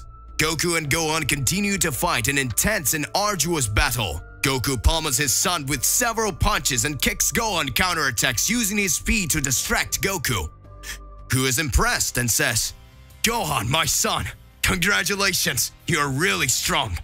You don't even look like it, but my little boy, you're strong. Gohan smiles and continues to fight as he doesn't want to lose to his father. Then Gohan stops in the air and asks, Dad, you know, Dad, having a child makes life so different. Goku then responds, Yeah, Chi-Chi was also strange when very hungry though. Then her belly started to get huge, and when I least expected it, she started screaming, and then I heard you cry. And that was my experience. Gohan is horrified by what happened to his father and begins to think about Videl, the other side of the planet, in the cafeteria. Videl sneezes, looks around, and says, Someone's talking about me. Then she smiles. Donketsu doesn't understand why she sneezed and said someone was talking about her, so he asks, Videl, you can hear what people say from around the world? Videl responds, It's more than that, and of course not. It's just an expression we use when we sneeze. Videl says goodbye and says she needs to go, but if he wants to meet her tomorrow, she would be there too. She walks away and then leaves. So Donketsu questions the old gods. My lords, why do you want destruction? The beings on this planet are not so strong and it doesn't even seem like a threat to our majesties. At this moment he hears a voice. You have duties on Earth. Fulfill them and you will be well rewarded. He goes to the big arena where the tournament will take place and registers. At this time, he's faced with Mr. Satan and Mr. Boo. And he sees Mr. Satan walking with his hat down and says, What a bummer. I could wipe out all these warriors right now. Mr. Boo answers, More, Mr. Satan? Weren't you just shaking and hiding? Mr. Satan answers, But of course not. I was just, training a new power. When Donketsu passes through it, and a very powerful energy hangs in the air. Mr. Satan feels oppressed by that pressure. When Donketsu passes through them, a very powerful energy hangs in the air. Mr. Satan feels oppressed by that pressure and hides behind Boo. Then asks, What is your name? Donketsu says, It doesn't matter. I hear what you said, and I'd love to beat you up in the tournament. Mr. Satan, tremendous, responds, I'll be waiting for you there. So Donketsu continues on his way, and Mr. Satan, tremendous, says to Boo, Will you help me? Mr. Boo, please help me. At that moment, Boo looks from the corner of Mr. Satan and answers more, and Of course! I already told you that I would defeat everyone and let you defeat me with just one punch. Mr. Satan feels relieved and finally manages to breathe normally. Meanwhile, in Piccolo's training, he continues to concentrate and meditate. He thinks, I need to improve my Makanko Sapo technique. It's not complete yet. I need to improve this technique. I want to surprise everyone, especially Gohan. Krillin manages to hone his most powerful attack, Kienzan. Number 18, seeing Krillin's effort, says, He has a chance to win. I will finally have a television bigger than Bulma's. Tenshinhan is full steam ahead training when he comes across an unusual being. He comes across Donketsu and says, You have a strange presence. Donketsu looks at that being and sees that he also has an unusual power. And he says, Where are you from? Sometimes I feel a little confused. But more accurately, I'm going to ask you, what is your name? Tenshinhan answers his name. And Donketsu continues to say, You're not who I'm looking for. You know, a Goku guy? I don't know if it's right, but I need to destroy him. Tenshinhan then starts to say, You're a very strange being. I don't know if you're good or bad, but if you want to destroy one of my friends, I'll have to stop you. Donketsu answers, Maybe I can fight you and put an end to my boredom. And when he So he goes to attack Tenshinhan. Then he releases all his energy made by the union of all the old gods. Tenshinhan jumps in the air and flies away from there because the pressure of those powers is impressive and he wouldn't stand a chance. So Tenshinhan goes to Goku's house. He arrives there and doesn't find anyone. At that moment, he sees Bulma washing the dishes and asks, Bulma? No, it's Chi-Chi, bro. At that moment, he sees Chi-Chi washing the dishes and asks, Chi-Chi, where's Goku? Chi-Chi responds, I don't know. He's training with Gohan. He doesn't even remember that he exists. Chi-Chi keeps saying, he went over there, and points to the side towards Tenshinhan, who immediately flies away. He finds Goku and Gohan training and says, Goku, I need to talk to you. Goku loses concentration and takes a kick from Gohan that sends him flying towards the ground, making a hole where he had been thrown. At that time, Gohan sees and asks, Dad, are you okay? Did I hurt you? Goku smiling responds, No, Gohan, I just lost my concentration a little bit. Wait just a second. No, Gohan, I just lost my concentration a little bit. Just wait here. We'll continue fighting later. Goku uses his teleportation and goes to Tenshinhan and says, What happened, Tenshinhan? The terrified Tenshinhan says, I found a very powerful being that didn't seem to be from this planet. He almost faced me, but I ran away from it. And from the looks of it, to me, he has no sense of right or wrong. He just had a bewildered and cold look. That being's very powerful, Goku. Maybe we'll have problems with him on the loose out here. Goku calmly responds, There, Tenshinhan. If he causes problems, we'll fix it, okay? Now there are only 8 days left for the tournament. Dunketsu, who had been sent to Earth in order to participate in Mr. Satan's tournament, and so to test what Goku's strengths are, he found himself in a dilemma. He didn't know if he was a good or evil being. He didn't know if it should be good or bad. Dunketsu had a pure soul, but he had many doubts in his mind. At that moment, we can observe Dunketsu on a busy street in a northwest region of the country in a gigantic and populous city. In this city, the great tournament would take place. That moment, very strong winds begins to emerge. Sky darkens, clouds begin to form. A big storm is about to start. Many people pass from one side to the other in a hurry, some covering their heads with something they held in their hands, others with umbrellas, and the raindrops begins to fall. Dunketsu runs to a corner of the street where he tries to hide under the balcony of an establishment that had 2 floors, having a small balcony where Dunketsu sits while he sees several people walking around him. He notices that he's ignored most of the time. Dunketsu just watches as everyone passes him. Meanwhile, on the other side of the country, Gohan, Tenshinhan, and Goku finish their training and head back to Goku's house so they can have something to eat. After all, Goku was hungry. Gohan asks Tenshinhan, Did the weird guy you talked about seem to be strong? Tenshinhan answers, I can't say I couldn't feel his ki, but his presence was very weird. Goku starts to say, Oh, that's amazing. I mean, even if you couldn't fight him, but still, that's amazing. Tenshinhan says, Man, I couldn't face him at all. Just the presence he had made me want to run away. Goku is impressed and extremely curious to meet that being. And at that moment, Goku says, I hope he participates in the tournament then. I can't wait to fight him. Gohan and Tenshinhan looks at Goku and both smile. After all, Goku never changes. And always a battle freak. Meanwhile, Dunketsu is still sitting in the rain on that cold and lonely sidewalk. Everyone who passes ignores him. Everyone who passes pretends not to see him. Dunketsu keeps his head down, listening to the sound of cars passing by, watching people treating him like it's nothing.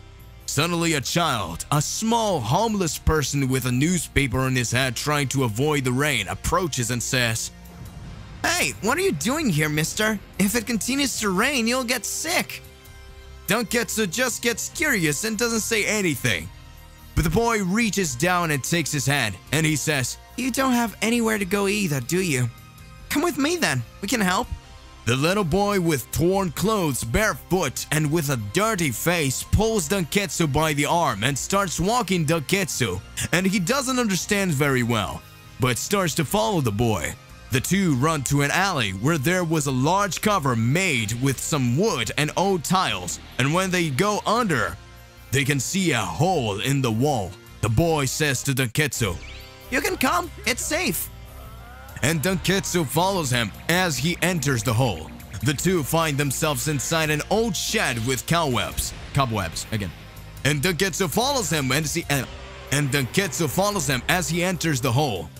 The two find themselves inside an old shed with cobwebs, several broken machines with some leaks and some wet places due to the rain. The little boy says, Hey, my name is Raito. And you can enter here for a while. Dunketsu says, But do you live here? My name is Dunketsu. Why did you bring me here? Raito says, Oh, you were out in the rain, and so I thought you might get sick, so I decided to help. Dunketsu is confused and responds, But why? Because you didn't ignore me like everyone else. And the boy says with a smile on his face, But why? Why you didn't ignore me like everyone else?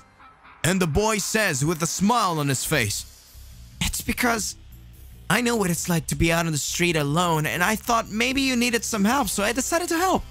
I live here with my brother and sister. Well, we're not exactly brothers, but they help me, and they'll help you too. Dunketsu asks, Where are they? And Raito responds, They must be scared and they hide. No. They must be scared and they hid. They're not used to seeing someone different coming here. At this time, Raito screams, Hey, Nozomi! They can leave! It's cool!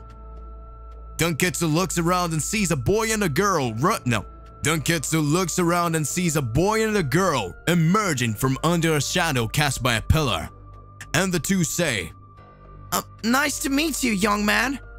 Heiwa approaches with a piece of bread and says, You want it? You must be hungry. It's not much, but it will help. You can eat.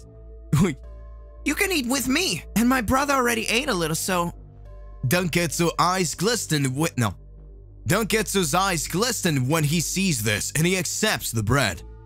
The three sit on some pieces of cardboard and start talking. It seems that the weather starts to get cold due to the rain, and the children starts to shiver. Raito says, Don't worry, when the rain stops, it'll be warmer, and then we can find some food.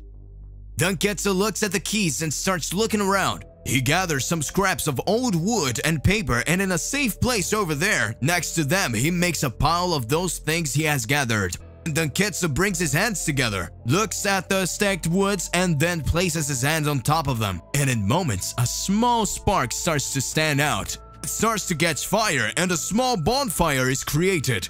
And the children look at it with eyes full of joy. And Raito questions, Are you a magician too? That's amazing! And Dunketsu responds, I don't know, but I think so. The children approach the fire to warm up, and Nozomi was holding a flyer for a store with some food and stamped doses. And Dunketsu asks, What is that? And the boy answers, It's just a few things to eat that I promised them, and as soon as the rain stops, I'll try to get them somehow. Dunketsu takes the flyer and places it on the floor on top of the sheet of cardboard. And he repeats the gesture of before, and in moments a small curtain of colored smoke appears in the midst of a glow, and when the smoke dissipates we can see a feast in front of them, with all the foods that were on the flyer. Children get extremely euphoric, asking, How did you do that? Where did all that food came from? Dunketsu answers, You can eat. And the children are extremely happy. At this moment, we can see Vegeta, who falls to the ground on his knees and begins to undo his transformation. Vegeta says, I finally got over you, Kakarot. Elsewhere, we can see Krillin and 18 training together. And in the frozen mountains, we can see Piccolo, who is meditating. Goku, Gohan, and Tenshinhan arrive at Goku's house and are greeted by Trunks and Chi-Chi, who had already prepared a feast. Everyone eats and decides to take some time to rest. They go to the top of the mountain and stay close to the edge, watching everything. Several animals, trees, rivers could be seen from there. They lie down and look at the sky. Suddenly, Goku says to Gohan, "Son, these days I had a strange dream. I dreamed that I had become a god, and my powers were greater than anything we've ever seen before, and in this dream my hair was red." Everyone looks with a face of astonishment. Apparently, Goku started having some flash of his previous life. Goku continues to say, "I think it was just a silly dream, but I will train and work hard. Maybe I can raise my power to that level." Gohan looks without reaction. After all, he had no idea what Goku was talking about. Meanwhile, in the kingdom of the ancient gods, everyone was waiting anxiously for the tournament. After all, it would be in this tournament that they would find out if Dunketsu would be able to face Goku. The gods then make a big decision. Chaos then says, "Brothers, is it decided? Will we see the big tournament in person?" Space then responds, "Yes, we will have humans' forms and we will be able to follow everything closely. Don't you agree?" Everyone watches and simply say yes. The great ancient gods decide that they will assume human forms so that they can see the tournament live. Things begins to unravel and the tournament will soon begin. Only five days left for the tournament. Dunketsu had found kindness in those children who helped them. The four were there in that shed and finished eating. Dunketsu looks at Raito and asks, "Why do you live in this place?" Raito then tells a bit of his story and a flashback begins. When I was little, I lived with my mother, who did everything to take care of me. But we lived alone, and my father, well, I don't know who my father is. My mother used to tell me that he was long gone, so I never met him. Wright was poor boy who lived in a city where people didn't care much about those who didn't have money. Raito had a difficult life, having to help his mother to take care of the house and work from an early age. Raito's mother worked in the rice fields. When she left for work, she always left Raito around. She would take him so he wouldn't have to be alone, so she would work and stay with him, moving him around.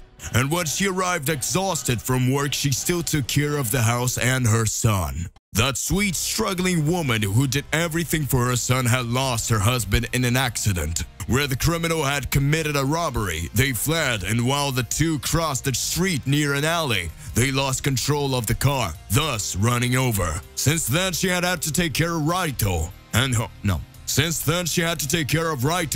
on her own. And when Raito asked what happened to his father, she preferred to say that he was long gone after all. She didn't have the courage to tell the truth. However, with the passage of time, Raito had already managed to discover the truth, and so he didn't say anything to his mother because he didn't want to see her sad. One day, the tiredness was unbearable, and that woman's destiny was set. She had got a new job where she could go back to living a normal life. Having a normal life. But in this work, she could not take Raito, and she would have to leave him alone. And as difficult as that decision was, she decides that she needed to become someone different with conditions to be able to help her son. However, the next day, while she was working and having Raito alone at home, she was robbed. And after saying that she had no money and that she needed to leave, she ended up getting shot. That took her life. This way, Raito ended up alone for quite a while. Until one day, while he was hungry, he decided to steal food so he could eat. But unfortunately, Raito wasn't very good at stealing. Until one fateful moment, he was caught stealing some fruit. And it was at this moment that Raito was in trouble. The owner of the grocery store that Raito was robbing called two bigger boys to take care of the matter. Those young people take Raito to an alley where they intended to beat him up so he never steals again.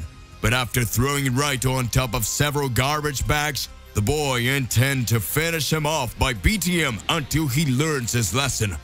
At this moment, the young people throw him against the wall. One of the boys picks up an iron bar that was lying there on the floor, and the other holds Raito against the wall, stretching his arm, and then says, "Now you will learn never to steal again." I will hit his arm until he falls. And when the boy was about to strike the first blow, the boy takes a stone to the head Yada holding Raito stops and watches, while feeling a trash thrown at him, hitting him directly. Two other street children, Heiwa, Nozomi, saved him and decides to accompany them. And in this way, they started to be like brothers. Heiwa, Nozomi had been street kids for a long time as they could remember, and didn't have a glorious or adventurous story to tell.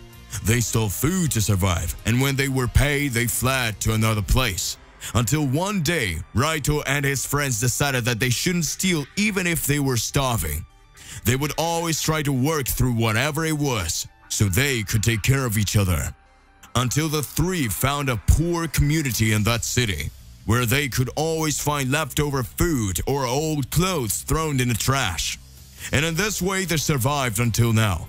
Dunketsu, hearing the story, feels a tear run down his face. Then he looks at Raito and says, "I don't know what this is, but my chest feels weird. There's something stuck in my throat, and my eyes are leaking. What's happening to me?" Raito then responds by saying, You're crying.